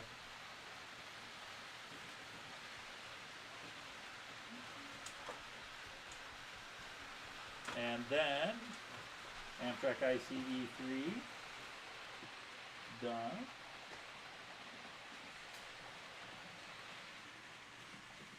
And then I just got to go over here. I got some videos to watch, man. Yeah. But I got to cook dinner first. Yeah. Got to grill them up. Yep. I turned a bunch of lights on this guy, so I got to turn them all off. Bing, bing, bing, bing, bing, bing. Oh, that's right. That's the Roco. I can't turn it off here. I have to turn it off here. Anyhow, sadly, it is about that time. It is about that time.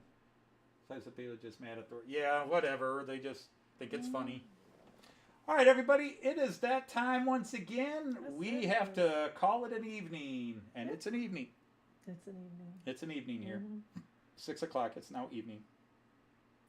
So we'd like to thank you all for spending some of your Friday, or if you're on that part of the world, your early Saturday with us. Did you were any of the Australians Yeah, I did here? get it. Yeah. Artie called me earlier and Okay. had been up late, so I didn't think he was going to make it in. But, Gotcha. and then Monsville was here for a bit. Gotcha. Okay. So anyhow, we want to thank you all Right. for joining us, and we'll be here hopefully next Friday again for episode 263. And Joyce has no excuse to be late. Next week? Yeah. No. Nope. You'll be here on time. Should be. Yep, you'll be on tomorrow. And I'll be on tomorrow with the Artie Show. The Artie Show without Artie. Go Yep. figure. So on that note, we'd like to say thank you for joining us. You guys are amazing for Yep. coming in and putting up with us each week. Sure. Good friends. And until we see you all again somewhere somehow, we're going to say Auf Wiedersehen! Choose. And happy trades. Take care, everybody. Bye. Bye-bye.